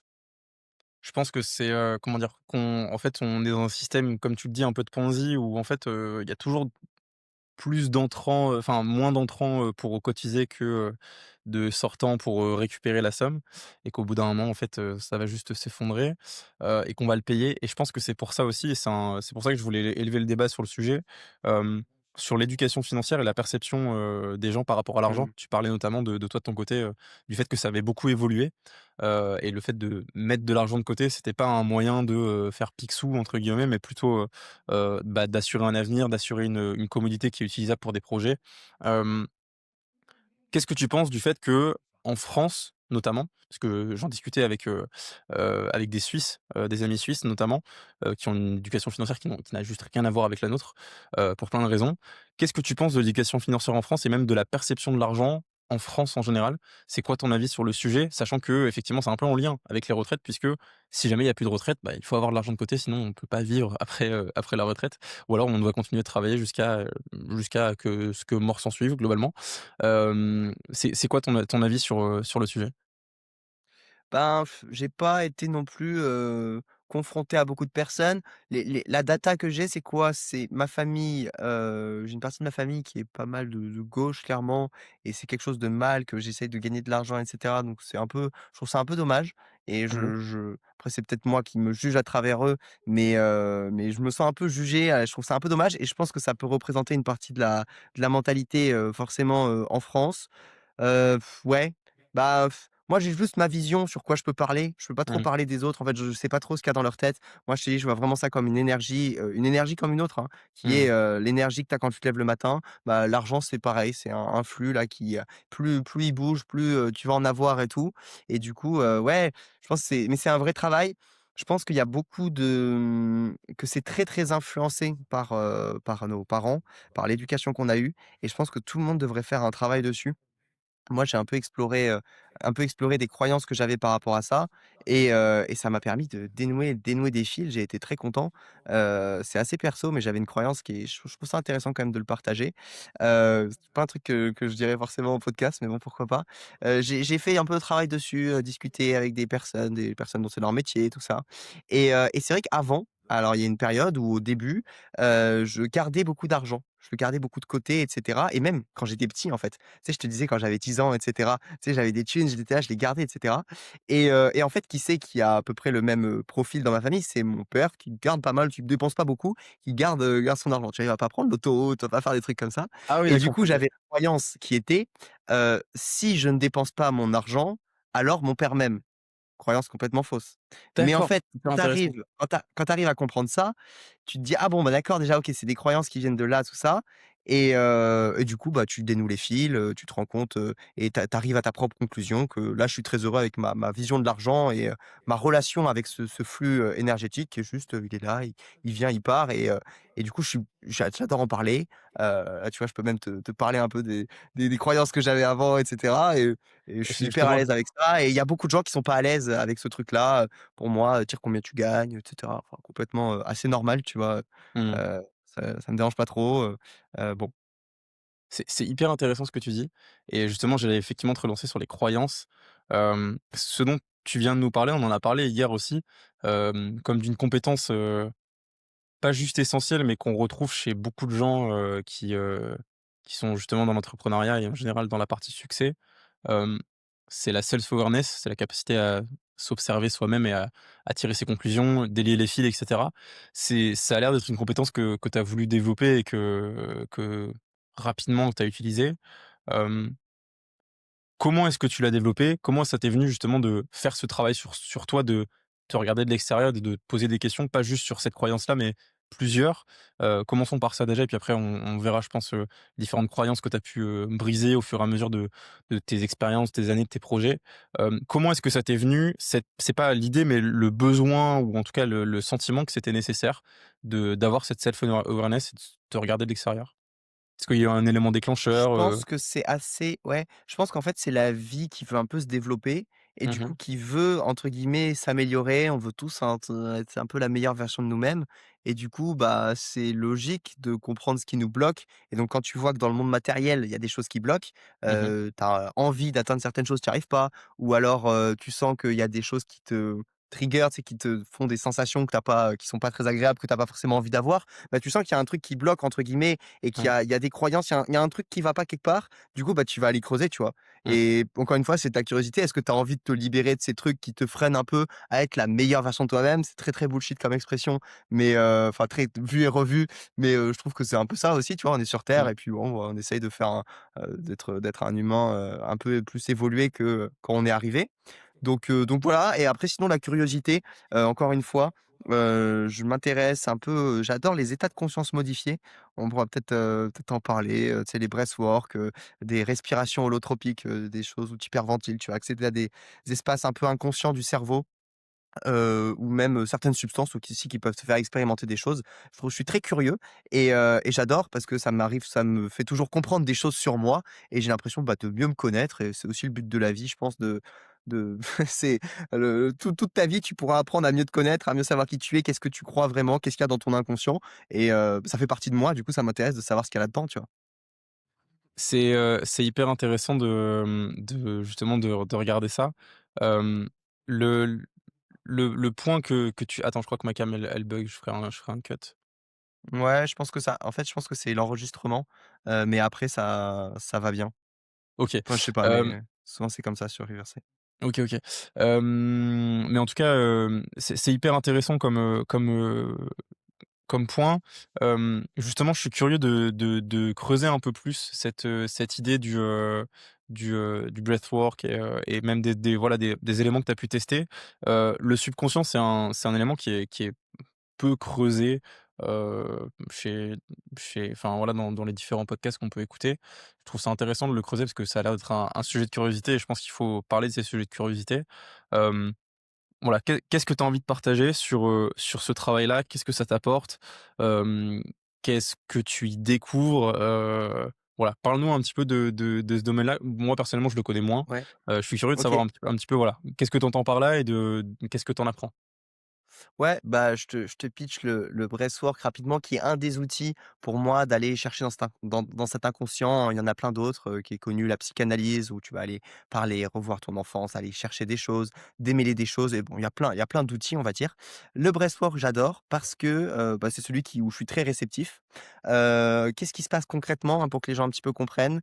C'est des techniques de méditation, de respiration, on va hyperventiler, qui va nous permettre de nous suroxygéner et d'envoyer un petit peu moins de sang dans la partie préfrontale du cerveau. C'est pas dangereux à part si on a des problèmes de santé, mais sinon c'est pas dangereux, il faut le faire accompagner et c'est pour ça moi d'ailleurs je me suis formé, j'en organise et tout par, passion parce que j'adore ça et tu vas aller accéder à la partie un peu plus inconsciente du cerveau et j'aime bien dire que toutes les fois dans ta vie où tu as eu le souffle coupé, on t'a dit un truc et ça s'est bloqué et ben, en fait, tu as bloqué quelque chose à des endroits un peu dans ton corps et là, avec ce breathwork, en allant respirer beaucoup, on va aller débloquer ces choses-là et donc souvent, tu vas avoir des souvenirs, moi, c'est dingue, hein, j'en ai fait à plusieurs centaines de personnes et il y a des personnes qui ont des souvenirs, des choses qu'ils avaient complètement oubliées dans leur vie, des traumas que tu sais même plus que tu avais. Alors quand on a moins de 7 ans, hein, on est très, très sensible aux traumas parce que le cerveau est pas fini. Le cerveau est sur d'autres ondes que les ondes θ dans lesquelles on est après, ne je vais pas dire des bêtises sur les ondes et le cerveau, mais globalement, le cerveau après, se fixe un petit peu plus et tu es moins sensible à ces gros traumatismes que tu peux avoir très facilement quand tu es petit et c'est intéressant d'aller, creuser et c'est un exercice qui ramène souvent des gens dans des souvenirs, dans des choses, tournées toujours vers le passé et qui te permettent de te décoder un petit peu et de comprendre, ce qui fait qui tu es, quoi. Donc ouais, super outil de curiosité, d'introspection, voilà. Génial. J'en organisais un là dimanche, alors le podcast sera pas sorti, hein, enfin ça sortira après je pense bien. Mais dimanche là, je vais en faire un sur Paris, j'adore faire ces trucs-là. J'en ai fait un là dimanche dernier. C'est hyper intense, ça fait très, très mal, chimiquement, il se passe des trucs de fou dans le corps.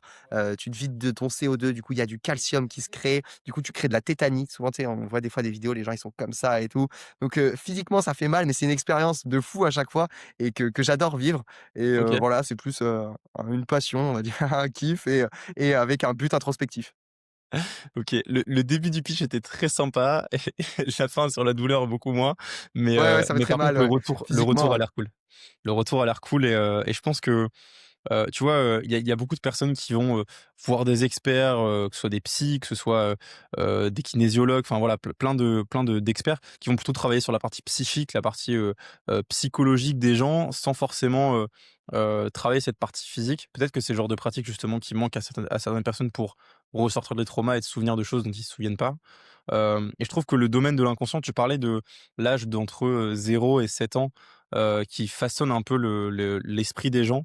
Heu et leur mentalité et plein de choses. C'est super intéressant, je sais plus qui est-ce qui disait ça, mais effectivement, il y a on a un peu comme des ordinateurs qu'on programme et le programme, en gros, il a des mises à jour tous les jours en fait, même toutes les secondes quand on est entre 0 et 6 ans et à partir de 6-7 ans, en gros, bah, ce programme-là évolue beaucoup plus lentement, contrairement à ce qu'on pourrait croire, parce qu'on a l'impression qu'entre un enfant de 7 ans et un adulte de 50, il y a quand même une différence qui est immense. En fait, pas du tout. La différence est beaucoup plus immense entre 0 et 7 ans qu'entre 7 et 50 et c'est super intéressant. Hem et justement ce truc-là, tu dis que tu le fais par passion. Est-ce que tu as d'autres, d'autres pratiques, d'autres passions, d'autres éléments que tu crées, que tu fais, d'autres projets, qui sont pas forcément des projets, business ou, à but de rémunération, 1er? Est-ce que tu as d'autres justement d'autres, Ouais, d'autres sujets de hobbies, de hein. curiosité comme ça? Des trucs normaux en fait pour la plupart des gens qui ont tous des passions et j'ai l'impression qu'on est entrepreneur, on est tellement passionné par notre boîte que beaucoup d'entrepreneurs se retrouvent à final faire que entreprendre. Mmh, Et c'est mon cas en fait. Si des fois je me laisse un petit peu, suivre mes envies, j'aurais peut-être tendance à faire que ça, mais j'ai pas envie de me limiter à ça, donc effectivement je m'intéresse à d'autres trucs. Bah écoute, je fais un peu je fais du tennis pendant longtemps, j'aime bien faire du handpan, cette musique j'adore cette musique. Si tu connais Matt Martin, j'écoutais ça pendant que je travaillais avant. C'est un mec, il a, je sais pas, 10 000 abonnés sur YouTube à l'étranger, 10 millions d'abonnés, hein.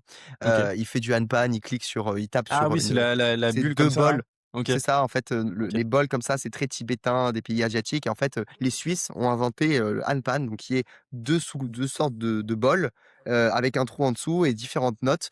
Mmh. Bon, j'aime bien ça, je me suis pas encore j'ai pas poncé le truc non plus, mais voilà, je suis très curieux avec ce truc-là.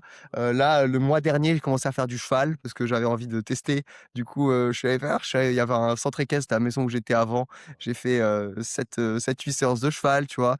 Bon, je me laisse porter par mes envies de tester des trucs. J'ai envie d'être, toujours plus complet, donc c'est voilà, de la curiosité autour de ça, ouais, les breathwork, puis parler avec des humains, parler avec des gens passionnés, des gens qui savent plein de choses, c'est juste incroyable. C'est, le meilleur divertissement pour moi, parler avec quelqu'un. Je pose beaucoup de questions généralement, quand je suis avec quelqu'un qui sait plein de trucs comme ça, je peux être un peu même, poser un peu trop de questions. Mais comment tu fais ça et comment tu fais ça et comment ça marche? C'est génial de parler avec des gens qui et souvent c'est des gens plus vieux forcément qui ont plus Mmh. d'XP de vie et qui ont plus poncé des sujets. Donc ouais, parler avec les vieilles personnes, c'est passionné, c'est génial. Trop cool en vrai. C'est super intéressant. Justement, j'ai envie de creuser un peu plus cette partie-là de poser des questions parce que je pense que c'est hyper intéressant d'être curieux dans le fait de tester des choses dans le réel et d'être curieux en même temps auprès des gens. Hem, Comment est-ce que toi tu fais? Parce que je pense qu'il y a beaucoup de gens qui nous écoutent qui sont peut-être, hem voilà, qui sont pas forcément, très expressifs, très extravertis, qui sont plutôt introvertis. Ils ont peur d'aller vers les gens, peur de poser des questions, ce qui est dommage, on est d'accord et je pense que c'est justement un manque qu'ils peuvent eux-mêmes ressentir. Hem, c'est quoi tes moyens d'aller voir des gens et justement ce genre de personnes, qui sont peut-être plus âgées, qui ont peut-être plus d'expérience, plus de choses à raconter, et à nous apprendre? Hem, voilà, comment est-ce que tu les rencontres? Est-ce que tu fais des séminaires, c'est juste dans tes projets? Est-ce que c'est tu vas vers eux? Voilà, comment est-ce que tu fais ça? Ouais, la vie fait que, tu rencontres des gens. Après moi, je pense, je suis timide, hein, par nature à la base, OK. mais après, en fait, ouais, ma curiosité prend tellement le dessus. Par contre, des fois, il y a un truc que j'aime bien faire, c'est me forcer à laisser s'exprimer, ma curiosité à son paroxysme, tu vois? Mmh. La laisser, les trucs qui me passent par la tête, je me dis des fois ça m'arrive, hein, je sors et cetera et c'est un bon exemple, ça peut faire un peu peur, tu vois, de te dire: «Tu vas parler aux gens comme ça», mais putain, il y a un truc qui t'interroge la Oui. question que tu as dans ta tête, conscientiser que tu es en train de te poser une question parce que tu sais, on Mmh. a l'ego, enfin, on a des petites voix là dans la tête qui toute la journée sont en train de se dire des trucs. Même là, la personne qui écoute ce podcast est en train d'en avoir une, tu es en train d'en avoir une. Moi, il y a aussi la petite voix qui dit un autre truc. Bon, il y a tout le temps ce truc qui parle et en fait, si tu conscientises ce truc qui parle et que des fois, se pose des questions: «Ah mais Mmh. pourquoi lui, il machin?» bah, va poser à la personne en fait. S'il faut, tu vas commencer une discussion avec un random dans la rue, qui va être marrante. Tu vois, hier, je parlais avec un SDF qui m'a raconté qu'il a fait 13 ans de prison et tout. Genre, c'était trop passionnant. Tu vois, c'était c'était la discussion était lunaire et tout. En fait, je me demandais ce qu'il faisait là, en fait, tu vois? Pourquoi il y a un SDF là dans la rue? Bah, en fait, tu vas lui demander et tu vas voir, c'est marrant, il va t'expliquer sa vie, tu vas ressortir un peu moins bête et tu sauras. Donc en fait, laisse s'exprimer ta curiosité, ce sera un peu le conseil et conscientise les questions que tu te poses. Parce qu'en fait, on est tous curieux, on se pose tout le temps plein de questions. Faut juste après les tirs, bon, ça peut faire un peu peur, mais je sais pas, tu y vas et puis, tu vas voir que c'est cool et c'est facile après. Je vois totalement. Juste pour précision dans ce podcast, on n'invite pas les gens à aller voir que des gens qui, sont allés, 13 ans en prison, mais Ah heu, non, non, mais pas du tout, tout le monde. mais Faut aller parler à tout le monde. pour le reste, je partage l'idée et je trouve ça super intéressant parce qu'en fait, c'est pas juste laisser parler sa curiosité, mais je pense que c'est laisser parler son instinct. Tu vois, c'est toutes De ces ouf, ces petites voix qu'on a de dans la ouf. tête et des fois, c'est même pas, une voix, c'est un sentiment, un truc genre une espèce de magnétisme vers, une action et la plupart des gens s'y ferment par peur de la conséquence du truc et je pense que c'est un peu ce que tu dis, c'est oublier la conséquence de cette curiosité, oublier la conséquence de cette action ou de cette, en fait, cet instinct et juste le suivre et je pense que ça manque beaucoup à beaucoup de gens parce que ils ont peur de la conséquence plus que du bénéfice, en fait. Et peut-être que justement, tu vois, quand en fait, les gens en général enfin, je sais pas si tu vois un peu le process, mais la plupart des gens qui suivent pas leur instinct, ce qu'ils font, c'est que l'instinct leur dit de faire un truc, ils s'y refusent et ils oublient qu'ils ont refusé. Pour pas regretter, tu vois, de pas avoir testé le truc et je Ouais. pense que c'est un peu ce schéma-là contre-productif de: «J'ai pas suivi mon instinct, mais c'est OK parce que j'ai pas eu la conséquence, négative derrière, donc je peux l'oublier» et en fait, je pense qu'il loupe énormément d'occasions d'apprendre, d'expérimenter des trucs différents et peut-être pour, ajouter à ton propos, je pense que ça manque aussi cette capacité à écouter son instinct et on revient au self-awareness dont on parlait tout à l'heure. C'est savoir s'écouter aussi, tant corporellement que mentalement. Hem quand on a une intuition, un truc, qui nous dévore, et je pense que c'est autant le cas pour, expérimenter un nouveau truc que pour prendre une décision. Tu vois, par exemple, pour ton projet des entrepreneurs du château, j'imagine que tu as aussi, une partie de toi intérieure qui disait: «C'est plus aligné parce que je peux plus voir les gens, en direct» et potentiellement cette partie instinct a aussi joué sur cette décision et aujourd'hui, ce que tu me dis, c'est que, bah, c'était la meilleure décision et que tu en es très heureux, quoi. Ouais, ouais, complètement. Ouais, ouais, c'est hyper intéressant, hein, ce truc de l'instinct. J'ai pas toutes les stratégies pour, de ce qu'il y a derrière, mais c'est vrai qu'il y a des trucs, des fois, c'est relou si tu le Mmh, suis pas. C'est vrai que tu te sens un peu désaligné après, la vie va t'y reconfronter, c'est un peu métaphysique, très drôle, très mmh. intéressant, ce truc de l'instinct et ouais, c'est un conseil, très, très bateau, mais en tout cas, j'invite tout le monde et moi le premier hein, quand on donne des conseils aux autres, souvent c'est pour se donner à soi, à suivre encore plus son instinct et quand il y a des trucs qui te paraissent, allez, va parler, Mmh. va tester, va faire, c'est génial, ouais. Et en vrai, il y a un point, moi, il y a un truc que je fais quand mon instinct m'a dit de faire un truc et que je me rends compte que je l'ai pas écouté, c'est qu'en fait, moi, il y a un autre truc que je trouve hyper important, c'est OK de pas avoir suivi son instinct, s'en rendre compte et rattraper l'erreur en allant le suivre, même si c'est un peu plus tard. Enfin, genre, par exemple, je sais pas, tu OK. vois, tu as cette personne-là que tu croises, ta curiosité, elle te donne envie d'aller lui parler, mais tu dis: «Non, non, je vais continuer mon chemin» et cetera. Et tu marches, tu fais 10-15 mètres et pendant ces 10-15 mètres, tu te rends compte: «Putain, je suis vraiment curieux et je sais pas pourquoi mon instinct m'a dit de le faire et je l'ai pas fait» et ben je trouve que c'est OK de faire demi-tour, d'aller lui parler. Moi, c'est un Bah, je truc que j'ai fait suis plein de fois et à chaque fois, j'étais trop content de l'avoir fait, tu vois? Et en plus, ouais, tu te encore sens plus fier et fier tout de t'être après, ouais. dit: «Bah, tu sais quoi? Je l'ai écouté quand même».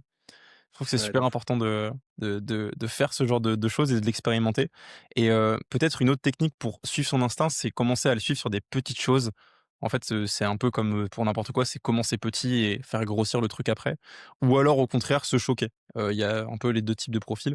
Genre soit, je teste des choses avec mon instinct, ma curiosité, mais je le fais progressivement parce que j'ai peur et en fait je me rends compte que, bah, c'est trop bien et que c'est plaisant et donc du coup j'augmente en fait la difficulté du jeu.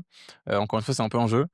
Soit à l'inverse, j'ai besoin de me choquer, de faire le truc le plus difficile possible parce que c'est méga challengeant et après je me rends compte que c'est simple et du coup, bah, si j'ai fait un truc super dur, ce sera simple de tenter quelque chose, de suivre de mon instinct pour des petites choses. Mais, et c'est vrai qu'il y a ce côté un peu mystique, certains, tu vois, l'appellent le destin ou peu importe, tu vois, le côté un peu, tu vois, par exemple, si tu crois en une religion, en général, on l'associe à cette religion. Mais je trouve qu'il y a un côté, je sais pas, c'est un peu lié au subconscient et pas tant que ça, enfin, c'est très bizarre. Mais, mais ouais, c'est hyper intéressant en tout cas. Hem, il y a il y a d'autres concepts qui sont un peu proches de ça. Hem, c'est, des concepts, je sais pas si tu connais un peu les lois de l'univers, ce genre d'éléments que je trouvais aussi hyper intéressants. C'est un sujet que tu connais un petit peu ou pas du tout? Bah, non, enfin peut-être ce que tu vas me dire derrière, mais ce mot-là, je l'ai rarement enfin j'ai déjà dû l'entendre, mais je sais pas ce qui se cache derrière, les Je t'avoue que je l'ai pas travaillé de fou, mais c'est un concept très connu. Je crois qu'il y en a 7 si je dis pas de bêtises. Parmi elles, tu as notamment, par exemple, la loi de l'attraction, tu vois? Qui OK, est que, ouais. plus tu agis en un sens et plus tu penses d'une certaine Mmh. manière, Ouais, toutes OK. ces choses-là arrivent vraiment dans ta vie. Hem Est-ce que, pas forcément, le nom de ces concepts-là, mais, fonctionner en fonction de ce genre de concept, est-ce que c'est des choses que tu as déjà, tenté, expérimenté? Est-ce que, voilà, tu t'es déjà confronté à, je je travaille un peu cet aspect dev perso de, je pense et j'agis comme telle personne et donc du coup j'obtiens ce genre de résultat. Est-ce que tu t'es déjà, intéressé à ces sujets? Est-ce que tu les as Ouais, déjà bien pratiqués sûr. et mis en place, au quotidien chez toi? Ouais, complètement. Bah, en fait, déjà, pour moi, c'est quelque chose qui permet une bonne compréhension du monde, qui est Mmh, le principe premier, c'est magnifique. On trouve quelque chose et c'est toujours vrai, donc en fait, on peut se baser sur quelque chose, pour avancer. Hem, Après, ouais, bah, moi, ça a été au début, là, c'était hyper important. Là, je racontais à 17 ans quand j'ai fait ce premier fois, j'entreprenais, je suis allé toquer chez les portes, machin, travailler pour les gens. J'avais lu, c'était quoi? C'est Napoleon Hill, tu sais, c'est les livres un peu de dev perso où tu lis, au début, qui sont bons à relire après, ils font des bonnes piqûres de rappel, mais c'était vraiment j'ai appliqué à la lettre ce qu'il disait, qui était, si tu désires quelque chose, vraiment il partageait un framework en 4 étapes. C'était, d'écrire sur une feuille de papier, qu'est-ce que tu veux, à quelle date, qu'est-ce que tu es prêt à donner, en échange et qu'est-ce que tu vas vraiment faire pour l'atteindre et en fait, et le lire matin et soir, tu vois? C'est des trucs, mmh, ça peut paraître un petit peu bateau, mais c'est vrai que putain ça marche bien en fait. Tu te matrixes tellement que tu vas atteindre ça, que tu vas donner ça en échange, que tes actions sont alignées avec ce que tu fais et c'est le genre de principe, vraiment de base où là, j'apprends rien à personne en disant ça, mais mmh, qu'on oublie trop et que c'est vrai que quand on désire vraiment, quelque chose, bah, c'est des trucs qui fonctionnent en fait. Genre mmh, vraiment ça marche littéralement tu tu l'écris, comme si tu l'écris et que tu le lis matin et soir, bah, tu es obligé de mettre un truc un peu réaliste parce que sinon tu vas même pas y croire.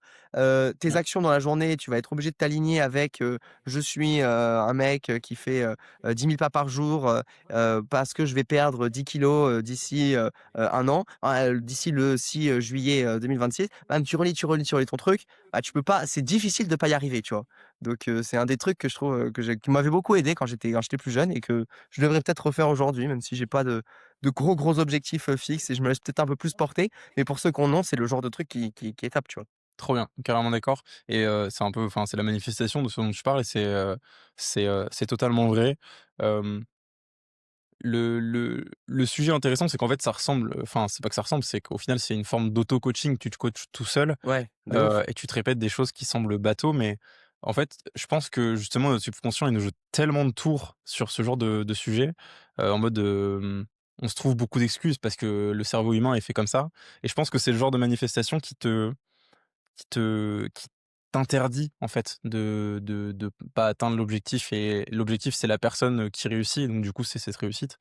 Et De c'est ouf. intéressant aussi ce que tu dis sur, le fait de réduire le risque, d'échouer. C'est ouais, c'est une forme d'inversion du risque. Je trouve que c'est intéressant de voir le tu vois, tu parlais de l'entrepreneuriat comme un jeu. Je pense que au lieu de se dire: «Je vais augmenter toutes mes chances de Mmh. réussir à ce jeu et gagner le jeu», c'est réduire le risque de pas réussir. Je trouve que le l'inversion du risque est assez cool et plutôt rassurante, en fait. Heu, Ouais. Tu vois, genre, j'ai moins peur de perdre parce que, bah, je peux quasiment que gagner. La seule option, en tout cas, je me laisse que cette option-là. Je trouve que c'est super intéressant. Je sais pas si tu as déjà essayé de enfin, si tu penses un peu comme ça ou si au contraire Ouais, de tu ouf. Bah, après, moi, la question que je me pose, c'est qu'est-ce que je peux perdre? Et mmh, généralement, je prends pas énormément de décisions, où, je peux perdre grand chose. mmh, À la rigueur, je vais perdre de l'argent et comme je te disais, au vu du rapport que j'ai avec l'argent, mmh, bon, ben, j'étais même, il y a il y a une année là, ou un moment là, j'étais à moins 20 000 €. Je sais pas ce que j'ai réussi à faire, mais juste que passager, très passager. Tu sais, il faut payer des loyers, il faut payer des mmh, trucs, et puis quelques jours après, bon, tu es à plus 30 000. C'était un peu le bazar. Bon, j'étais pas très inquiet, tu vois? Ça me faisait pas grand chose, genre, c'est pas le truc qui me stressait le plus. Donc ouais, en fait, qu'est-ce que tu peux perdre vraiment? Même le temps de vie, tu peux pas le perdre parce que, bah, il est dépensé d'une manière, tant que tu kiffes, bah, c'est bon. C'est pas si risqué que ça, en fait, mmh, l'entrepreneuriat, surtout quand tu as 20 piges, quoi. Quand tu en as, 40, peut-être que tu as une famille à nourrir qui dépend de toi et cetera, peut-être. Mais franchement, avant 30 ans, si tu as pas trop d'engagement, mmh, on n'a pas grand-chose à perdre, mmh. enfin voilà, c'est plus, c'est un peu la vision que j'ai là-dessus qui je pense enlève un stress du coup de, il faut à tout prix, que ça réussisse, que ça machin et que, les choses, viennent à toi un peu plus facilement aussi quand, tu es détaché du résultat, tu sais? En appel de vente typiquement, tu es là, tu t'en fous un petit peu, bah, finalement c'est la technique des fois qui va aussi marcher, Mmh. de bon, bah, le mec, une fois que tu es détaché, ben, il a envie de prendre ton truc, tu vois? Donc, c'est C'est marrant, ouais, il y a plein de règles qui sont aussi un peu opposées, les unes aux autres. La loi du détachement avec la loi de la manifestation, tu vois? C'est complexe, faut je sais pas. Bah, ouais, c'est marrant parce que ce que tu dis est vrai, c'est que quand on a l'air plus détaché du résultat, en général, on en a plus. Ouais. C'est un peu contradictoire et paradoxal, Ouais, mais c'est contradictoire les 2 là, hein. ouais, Mmh. c'est très lié, je trouve, c'est super intéressant. En général, tu vois, par exemple, quand, je sais pas, quelqu'un est en manque d'argent, dans ses appels de vente et cetera, par exemple, ou ses rendez-vous de vente s'il est en physique, plus il est en manque d'argent, plus ça se sent et moins il vend. Parce qu'on n'a pas envie de Ouais. travailler avec quelqu'un qui est en galère, et c'est très marrant. Heu, je trouve ouais, l'idée du paradoxe comme ça de se détacher du résultat, je pense que c'est peut-être même le meilleur conseil qu'on puisse donner à quelqu'un, je sais pas ce que tu en penses? Quelqu'un qui, peut-être, je sais pas, sur ce début d'année 2026 se dit: «Bah, OK, je vais lancer un nouveau projet, je vais tenter un truc» et puis en même temps, il y a une espèce de petite boule au ventre de la peur de l'échec. En fait, plus il va se détacher du résultat de, réussite ou pas, plus il va réussir, en fait. Dans le sens où, bah, effectivement, Mmh. il kiffe le process. C'est exactement ce que tu décris depuis le début.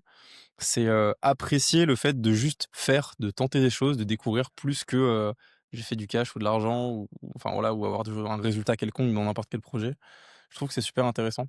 Ouais, je pense que c'est très subtil, en fait. Mmh, C'est très, très subtil, c'est aussi une question de sensation, de comment tu te sens, de l'énergie que tu ressens ou parfois et moi, en fait, tu vois, c'est marrant, mais là, c'est vrai que, sur septembre, cette année, je lisais une phrase tous les matins, tous les soirs, j'avais retesté un peu la technique pour atteindre un truc.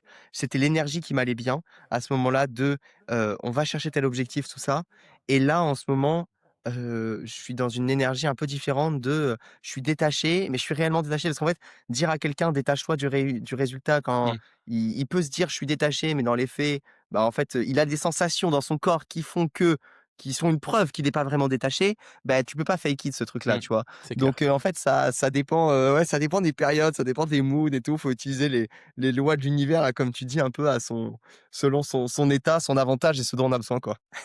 Ouais, grave d'accord. En vrai, c'est vrai que tu peux pas non plus, je sais pas et tu vois, quand on parle de résultats, par exemple, de business, si tu es en manque d'argent et que tu as peur de pas pouvoir manger, tu peux pas fake it le fait que tu as besoin d'avoir d'argent, tu vois? C'est C'est compliqué, hein? compliqué. Ouais, c'est compliqué, Mais hein? mais je comprends ce que tu veux dire. C'est vrai que c'est intéressant. Faut un peu jongler avec tout ça. En tout cas, c'est pas simple. Et justement, tu parles de ton énergie actuelle. On va essayer de rebasculer sur un truc un peu plus, concret.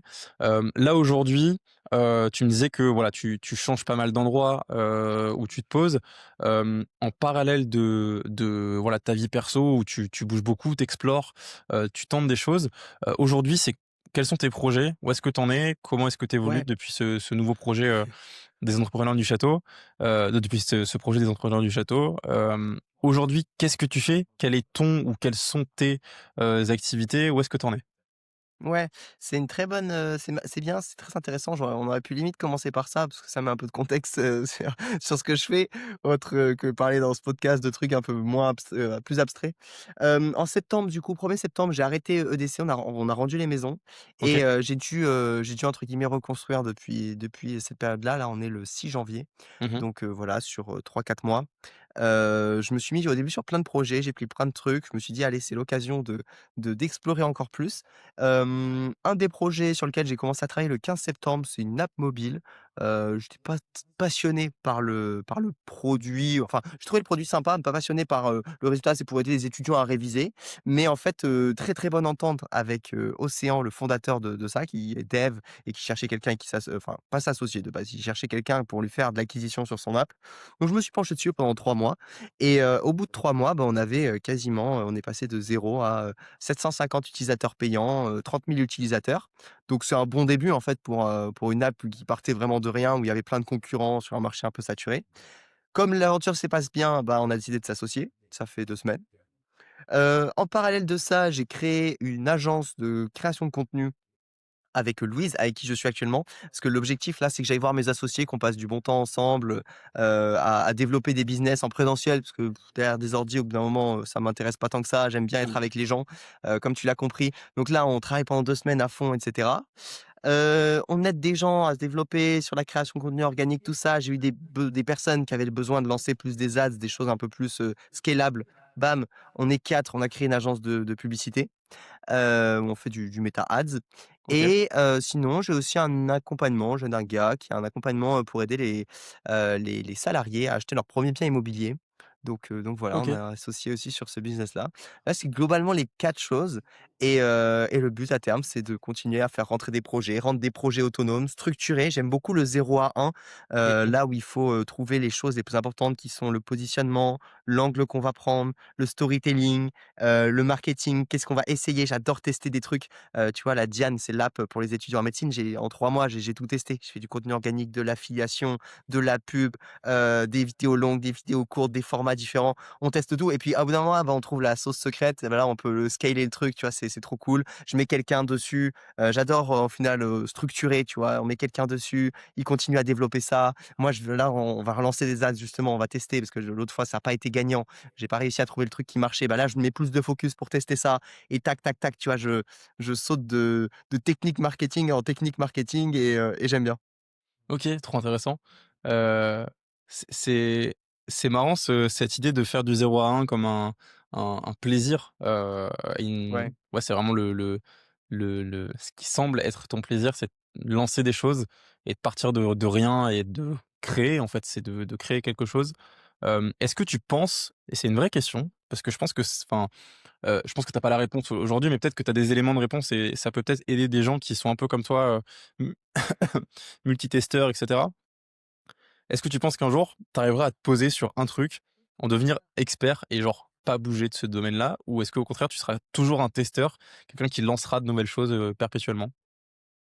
Moi, je pense que je serai toujours dans l'exploration. Je me vois vraiment comme un mec qui teste des trucs, qui explore et ça, je ferai pas différemment.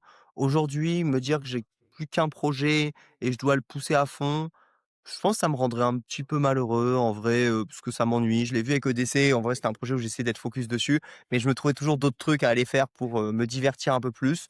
Après, si ça me passionne suffisamment pour poncer le truc, oui et Mmh. mine de rien, toutes ces expériences permettent quand même une bonne prise de compétences, sur certains sujets où en Mmh. fait, bah, plus là j'explore, plus machin, bah, au final, c'est un très grand mot et un très grand sujet, mais le marketing, disons, bah, c'est un truc là que je commence depuis, 3 ans, j'ai l'impression au final, c'est un peu tout tourne autour de ça. Mmh. Faire en sorte de trouver le bon produit en face de la bonne personne, bah, c'est ce que j'essaie de faire un peu avec toutes les boîtes et c'est pour ça qu'on m'appelle. Je suis pas trop, tu vois, le mec du produit.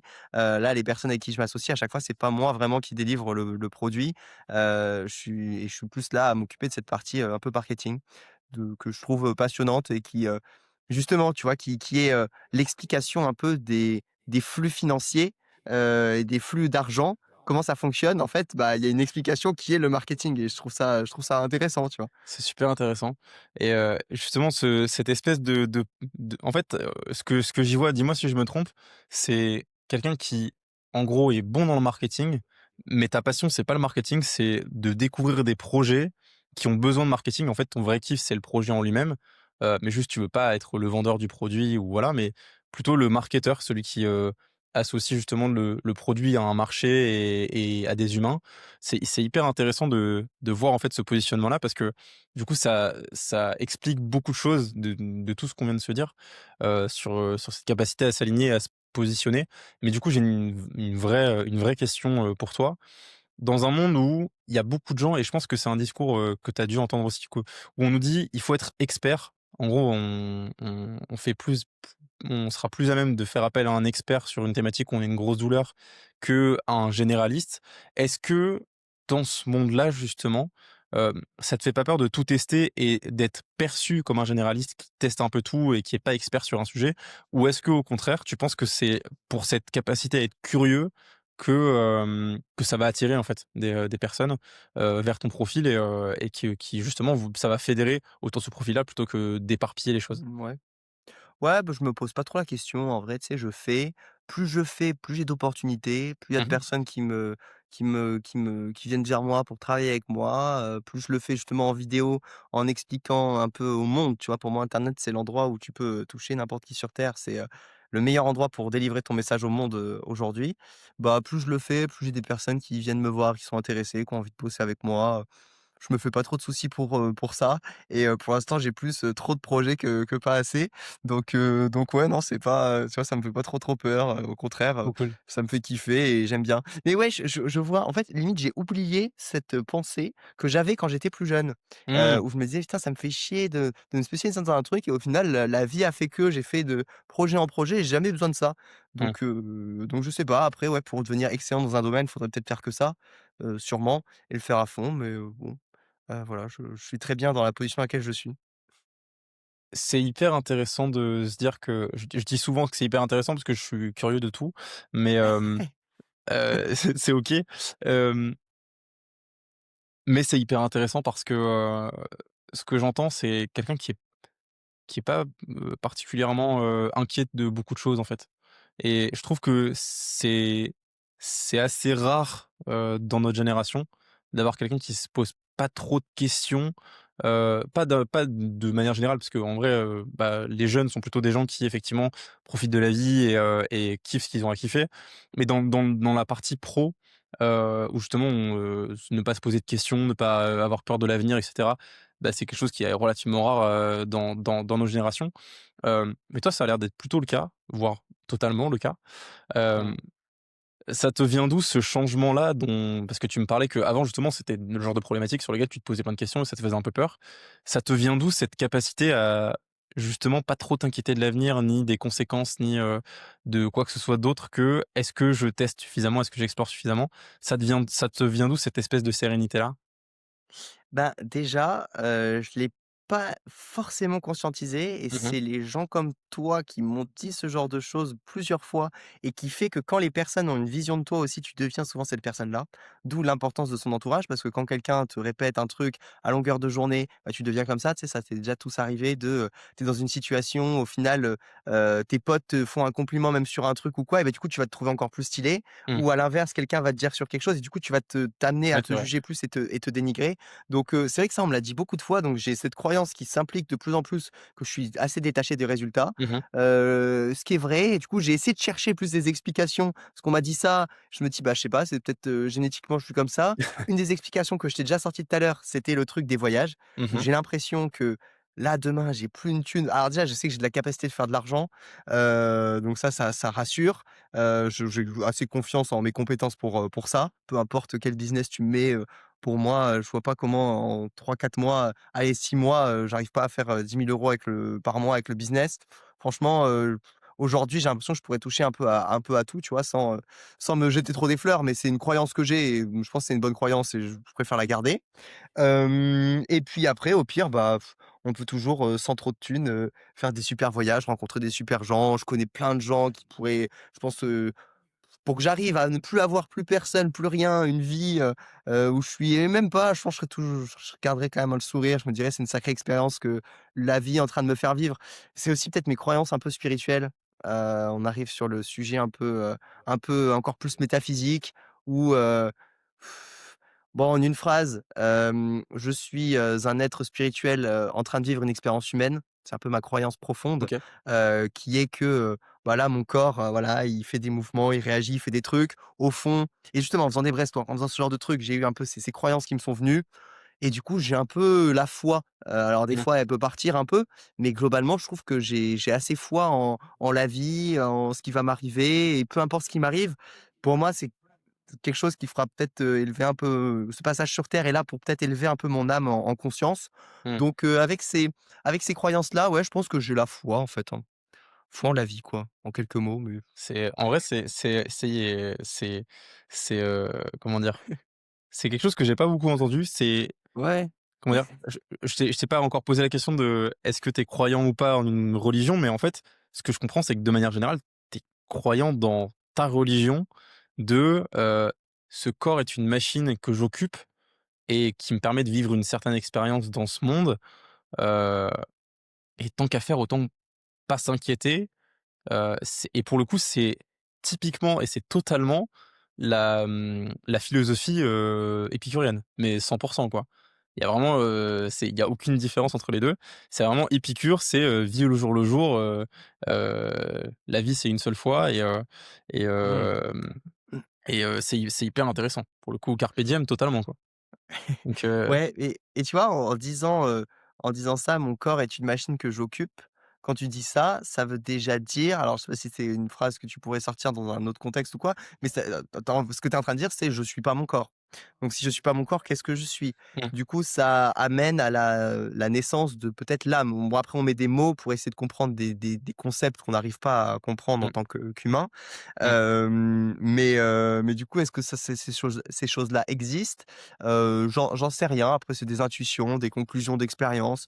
Je crois pas en une religion en particulier. Au contraire, j'aime bien explorer, hein. Je me vois comme un mmh, explorateur, pas comme hem, quelqu'un qui, voilà, bah, dans tout ce que je fais, hein, tu le vois, j'explore et je teste des choses pour arriver à mes propres conclusions, parce que j'aime bien réfléchir et ça me passionne d'essayer de trouver la solution à des problèmes. J'adore résoudre ce genre de problème et réfléchir à ça, même si on n'aura sûrement jamais trop la vérité. mmh. Mais ouais, mes croyances que j'ai là-dessus sont plutôt cool et elles évoluent de jour en jour et j'adore parler avec des gens qui croient en des religions, qui ont des croyances différentes, qui pensent que ça fonctionne comme ça, je mets aucune fin à rien, Mmh. je soulève plein d'hypothèses sur, l'existence de la vie et c'est un sujet, duquel je pourrais parler pendant des heures aussi. Ouais, pour le coup, c'est vrai que c'est un quand tu discutes avec des gens qui sont soit croyants, soit qui le sont pas du tout, c'est toujours un sujet de débat au lieu que ce soit un sujet d'exploration, commune. Je trouve que De ouf. c'est intéressant. Personnellement, je suis croyant, tu vois? Et je suis ultra ouvert à l'idée que ma perception du monde n'a aucune forme de vérité parce que personne ne l'a et que c'est qu'une forme de foi, et la foi, elle peut éventuellement évoluer, heu s'améliorer, enfin voilà, peu importe et on n'aura jamais la vérité absolue, je pense qu'elle n'existe pas. Mais c'est hyper intéressant comme, vision du monde et c'est comment dire? Étrangement, c'est pas contradictoire à la plupart des religions. L'idée de Ouais, bah, l'âme, oui. l'idée qu'on occupe un corps qui est matériel et que l'âme est immatérielle, ça tu retrouves ça dans toutes les religions. D'ailleurs, même dans le bouddhisme, tu as, un nombre de vies incalculable, tu peux vivre en tant qu'animal, en tant que n'importe quoi. Tu as ton âme et en fait elle vit à travers des corps, qui sont pas forcément même que des humains. Mais voilà, c'est super intéressant. Et toi, du coup, c'est quoi, la Moi, religion avec laquelle tu je as suis chrétien.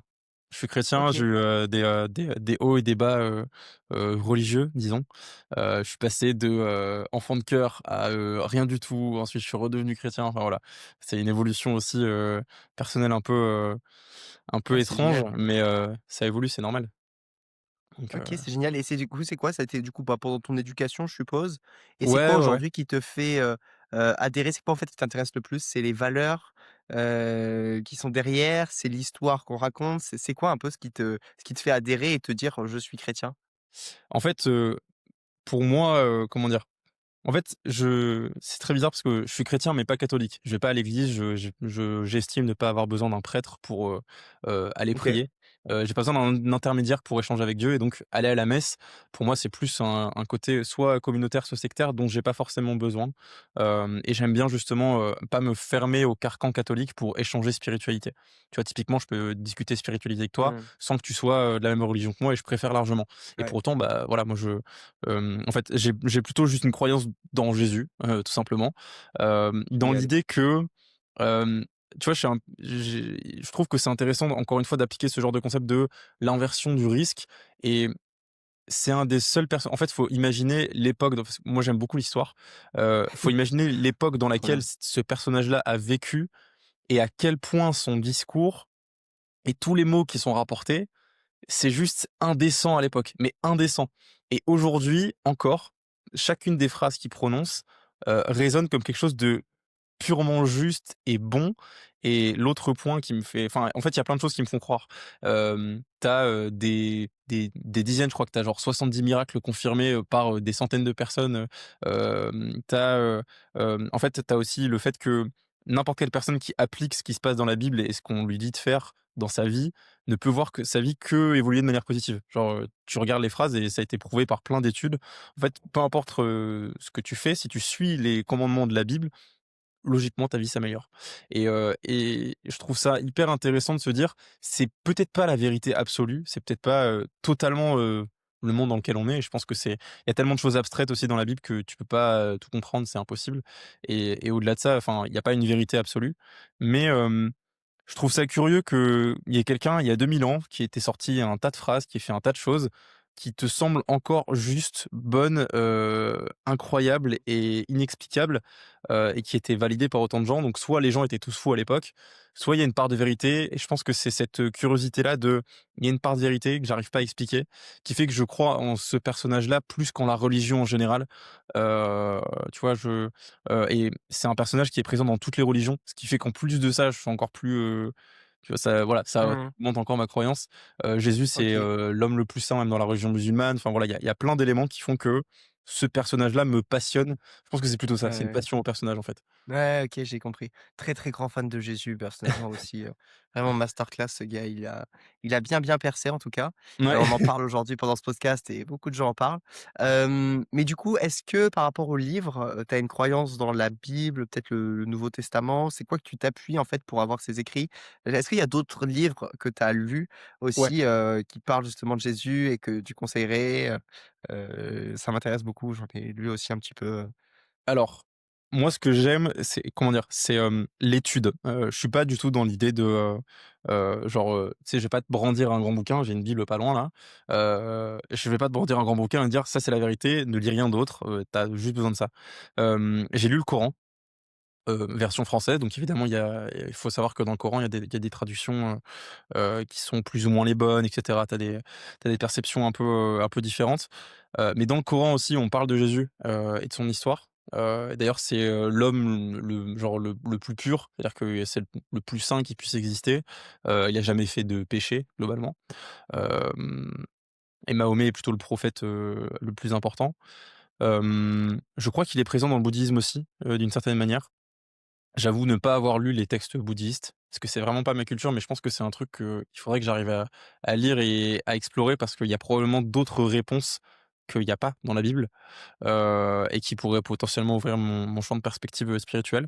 Hem, D'autres livres qui parlent de Jésus, j'ai lu des livres historiques, donc pas du tout des livres de croyants, mais des livres de professeurs d'histoire qui parlent de l'histoire de Jésus.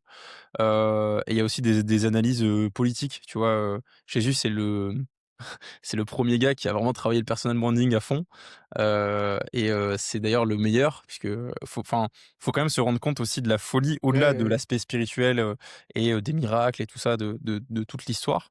Hem, Faut se dire que le gars a eu 3 ans d'existence publique et encore aujourd'hui, le personnage historique le plus connu, celui dont on parle le plus, Mmh. au-dessus de tous les autres, et tous nos calendriers sont faits en fonction de lui. Enfin, faut quand même se dire qu'on est en 2026 et 2026 après Jésus-Christ.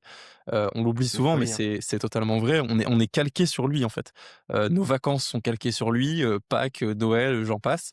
Je trouve Ouais, que c'est une c'est quand même folie, hein. hyper intéressant de se dire: «C'est dingue en fait de toute l'importance et tout l'impact qu'une personne en 3 ans d'existence publique». C'est 3 ans, c'est pas imagine genre 3 ans de création de contenu et au revoir, plus Mmh. personne ne parle de toi. Je trouve, tout incroyable. Mais, OK, pour répondre à ta question, j'ai merci, pas de source particulière. trop cool. Ah non, trop cool pour ta réponse et tout pareil franchement, enfin concernant Jésus, très, très fan, passionnant, j'aime bien, lire des petits passages de la Bible, réfléchir à tout ça, regarder ça sous un autre angle, y penser, Mmh, je suis aussi fasciné par ce bonhomme-là. mmh, clairement. Clairement, et justement, on dévie un petit peu, mais c'est pas grave, c'est OK. On parlait un petit peu de nos croyances, de notre vision, de, ce qu'on fait au quotidien. J'aimerais à présent un peu parler de l'avenir pour toi. Là, tu me disais que tu étais en mode, exploration, aventure, changement d'environnement, changement de croyance perpétuel. Hem, Comment est-ce que tu vois l'avenir là dans par exemple pour l'année 2026, qu'est-ce qu'on peut te souhaiter? Qu'est-ce qu'on on peut espérer Ouais. pour Noé? Voilà, qu'est-ce que tu vises pour cette année? Est-ce que tu as des objectifs particuliers? Est-ce que, je sais que tu te laisses un peu, guider, par, justement ton instinct, tes curiosités. Qu'est-ce qu'on peut te souhaiter de vivre ou d'expérimenter cette année? Beh, écoute, on peut me souhaiter de rencontrer plein de belles personnes sur ma route, de faire bien marcher mes boîtes, les projets dans lesquels je suis. En juin, je vais lancer un projet un peu de mastermind pour réunir des bon, ce que j'ai un peu toujours fait là depuis 3 4 ans, mais encore sous un autre format. Je l'ai fait en séminaire d'une semaine, je l'ai fait sur du long terme. Réunir encore un peu des gens, des entrepreneurs plutôt qui ont des business qui tournent bien. Je vais lancer ça avec beaucoup, beaucoup de présentiel et leur proposer, 2 mois de présentiel dans l'année, à vivre ensemble, étalé sur l'année. Un mastermind qui sera bien sympa, et que j'ai vraiment hâte de sortir, mais je peux pas pour l'instant, il faut que je me focus sur mes projets. Donc c'est un peu le prochain truc, que j'ai hâte de faire pour continuer à vivre avec des gens et globalement, voilà, hein, continuer à être aussi heureux, à apprendre des choses et kiffer cette incroyable, chance de vie qu'on a, quoi. Génial, trop cool, trop, trop cool. Hem Justement, dans cette évolution-là, cette année, dans cette exploration, hem, je discute avec, énormément de coachs, d'infopreneurs, de gens dans ce monde-là. Hem, Toi aussi, tu as toi-même une agence, et tu as déjà accompagné pas mal de monde, sur plein de sujets différents. Est-ce qu'aujourd'hui, tu continues de te faire accompagner sur certains sujets en particulier ou pas? Et si oui, sur quel sujet et pourquoi? Pour quelle raison tu te focalises sur cela? Ouais, alors là, je me fais pas spécialement accompagner, Mmh. durant la période là, en ce moment, mais sinon, ouais, je serais très friand. Alors moi, le format que j'aime bien, c'est le consulting. OK. J'ai l'impression d'avoir un cerveau qui se focus un petit peu sur mes problèmes et le cerveau d'une personne que j'aime bien, ou que je sais qu'il pourrait m'apporter quelque chose. C'est un format que j'apprécie beaucoup. Mmh. Les 2 formats de consommation préférés, moi, c'est le consulting ou justement le mastermind. D'où le fait, en fait, que ce que je propose, hein, littéralement et c'est souvent comme ça, hein. Je Ce vois. qu'on aime bien, on aime le rendre et parce que mastermind, tu rencontres des gens, tu fais des belles rencontres. J'en avais pris un, l'année dernière, ça durait 1 an avec, justement des rencontres en présentiel et cetera, avec des entrepreneurs bien plus avancés. C'est super pertinent et je pense que j'en reprendrai, justement peut-être dans d'autres pays et cetera là, tout de suite, non, mais si je sens que j'ai une problématique et que je sais que quelqu'un peut m'aider, je vais pas du tout avoir peur d'aller, me dire, «J'investis pour un appel, avec cette personne-là, une journée», peu importe, si je pense que cette personne peut m'aider. C'est un peu ma vision de l'accompagnement que je préfère. OK, hyper intéressant. C'est vrai que, pour le coup, il y a de tout et de rien dans ce monde-là, mais je pense qu'on a tous besoin d'être coachés et pas forcément parce qu'on a besoin d'apprendre quelque chose. C'est exactement ce que tu dis. Tu vois, par exemple, quand quelqu'un va aller voir un coach sportif pour perdre du poids, Ouais. moi, ma conviction intime, c'est que la personne, quand elle va voir le coach sportif, elle sait exactement ce qu'elle doit faire pour perdre du poids. En gros, elle doit moins Ouais, manger, elle bien doit sûr. se remettre au sport et voilà. Ouais, tu payes En fait, elle a juste besoin l'engagement, de tu payes quelqu'un, si tu as pour lui besoin. répéter. Ouais, Exactement. Comme la manifestation, c'est juste lui dire: «Écoute, là, on va courir et tu pas le choix», tu vois? «Écoute, là, on va ouais. manger de la salade et tu pas le choix». C'est très, schématisé, c'est très, grossi et c'est voulu, mais je pense qu'on a plus souvent et pas forcément toujours le cas, mais on a plus souvent besoin de quelqu'un pour nous dire des choses qu'on sait déjà, mais nous le répéter à voix haute et c'est une forme de manifestation externe. On paye plus ce service-là qu'autre chose. Genre, je sais pas, quand tu rentres dans un accompagnement où tu as une partie formation à côté, en général, les ressources auxquelles tu as accès, en fait, ça te donne juste des infos que tu as déjà. Mais le fait d'avoir quelqu'un toutes les semaines qui te répète la chose, qui te dit: «Bah, genre là, il y a telle situation, du coup, la conclusion, c'est ça». Je trouve que c'est là qu'il y a le plus de valeur, en fait. C'est dans cette, capacité à avoir quelqu'un qui prend du recul et qui a un œil extérieur qu'on n'a pas toujours. Heu, je trouve ça super intéressant. Je pense qu'on a tous besoin d'être coachés tout le temps.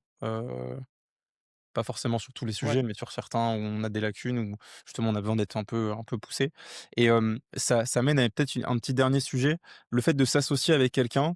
Est-ce que tu l'utilises aussi? Nous, on le fait, au sein de notre propre, activité. Est-ce que tu l'utilises aussi pour «vous coacher mutuellement», sur des sujets où justement vous avez des besoins, où, vous avez besoin de mettre un petit peu la pression, des deadlines, se challenger et cetera? Je trouve que c'est hyper intéressant de justement enfin, je trouve que l'avantage de s'associer, c'est aussi ça. Est-ce que ça, c'est quelque chose que vous utilisez actuellement?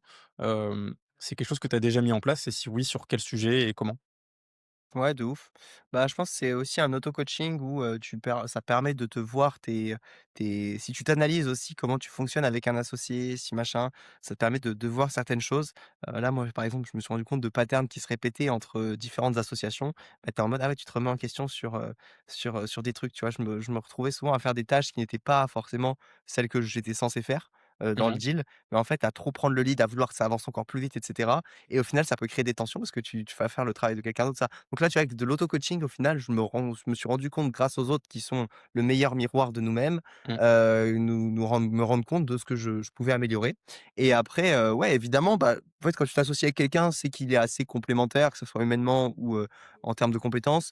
Donc forcément, il va m'apporter des choses que je sais pas, c'est un moyen d'aller encore plus vite, et de se faire des retours et d'apprendre de l'autre, quoi, en fait, hein. Mmh. Si tu es quelqu'un qui est bon, tu vas tellement apprendre à être associé, c'est assez fort en fait, tu es marié un peu, dans au sein de l'entreprise, tu vois? Mmh. C'est génial comme, c'est une relation que j'aime bien avoir avec, avec les humains du coup. Trop cool, hyper intéressant, j'adore. Je pense que c'est pas mal de terminer sur ce point-là. I En général, j'aime bien, conclure le podcast par, 2 petites questions. Il y en a une qui paraît simple, mais pas forcément, parce que ça peut peut-être te faire cogiter un peu plus et puis, bah, la deuxième, elle est voulue pour que ce soit compliqué, donc tu auras évidemment le temps de réfléchir. La première, c'est si tu devais, recommander quelqu'un au podcast, et cette personne-là, l'objectif, c'est que tu te dises: «J'ai envie de l'entendre sur ces sujets-là et je l'ai soit jamais entendu, soit pas assez», ou j'aimerais justement savoir comment est-ce qu'il répond à ce genre de sujet, même si on a abordé beaucoup de sujets. J'en suis conscient. Est-ce que tu aurais quelqu'un en tête? Le but, c'est que le podcast, je fais un peu une technique de le saumon qui remonte la rivière, en allant chercher des personnes de plus en plus soit, connues, soit justement, atypiques qui fassent que le podcast se développe. Est-ce que tu aurais un ou plusieurs profils que, tu penses que tu pourrais nous recommander? Ouais, bah, alors j'allais te mettre un sacré défi et je pense quasiment impossible, mais justement ceux qui me passionnent le plus, c'est ceux où on sait pas trop ce qu'ils pensent.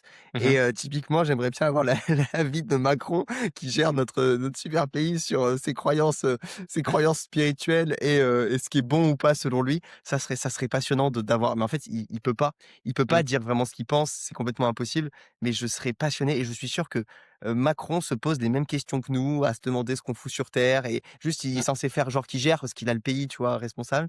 Bon, je vais pas t'envoyer, aller essayer d'interviewer Emmanuel Macron, c'est perdu d'avance. Heu, qui c'est que je pourrais te recommander?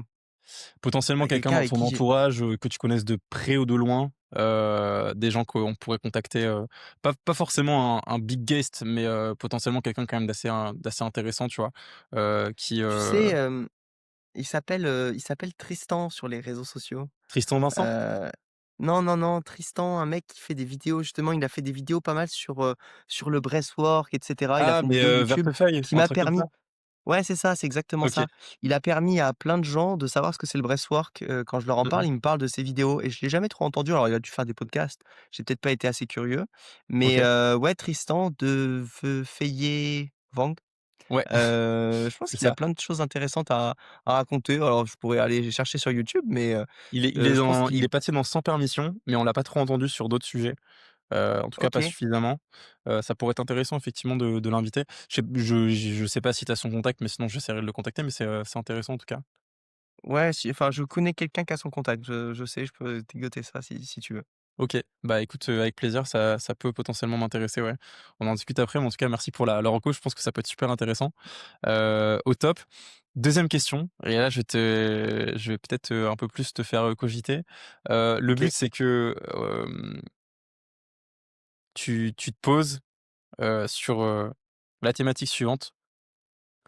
Si tous tes multiples projets, tout ce que tu as pu déjà faire ou tout ce que voilà, toute trace de tes actions dans l'entrepreneuriat disparaissait à l'instant, et qu'il ne te restait que 60 secondes pour exprimer quelque chose au monde, qu'est-ce que ce serait? au monde. En gros, la genre tous tes projets viennent de disparaître. Tu as 60 secondes pour, exprimer quelque chose, un message, une trace que tu as envie de laisser au monde à l'instant T, le Noé, qu'on connaît. Qu'est-ce que tu OK, aimerais laisser comme trace, comme empreinte, comme message à toute personne qui pourrait t'entendre et qui n'aurait que cette trace-là de toi? OK. Bah, le truc, c'est que si tes personnes, tous tes projets disparaissent et cetera, bah, les gens prennent pas en considération parce qu'en fait, les pour moi, les paroles impactantes viennent justement des personnes vers qui envers qui on a de l'admiration et cetera. Mmh. Mais du coup, je pense que ça serait très bateau autour de la plus belle chose, en fait, c'est donner de l'amour aux gens. Ça passe par, s'ouvrir aux gens dans la rue, à toute personne que tu rencontres, en fait et tu peux juste c'est la seule chose, en fait, qui peut rendre ce monde un petit peu meilleur. Je donnerais aussi la piste de s'intéresser aux respirations holotropiques parce que moi, ça m'a beaucoup impacté. Donc je dirais, si ça t'intéresse, va te renseigner là-dessus si tu es curieux et sinon suis tes envies, parce que ça va forcément t'emmener dans la bonne direction de, vers quoi, tu devrais aller. Voilà en quelques mots. Trop cool. Merci beaucoup Noé d'être venu aujourd'hui. C'était, le multipreneur dans le podcast du Deep Talk. Merci d'être venu, c'est très cool.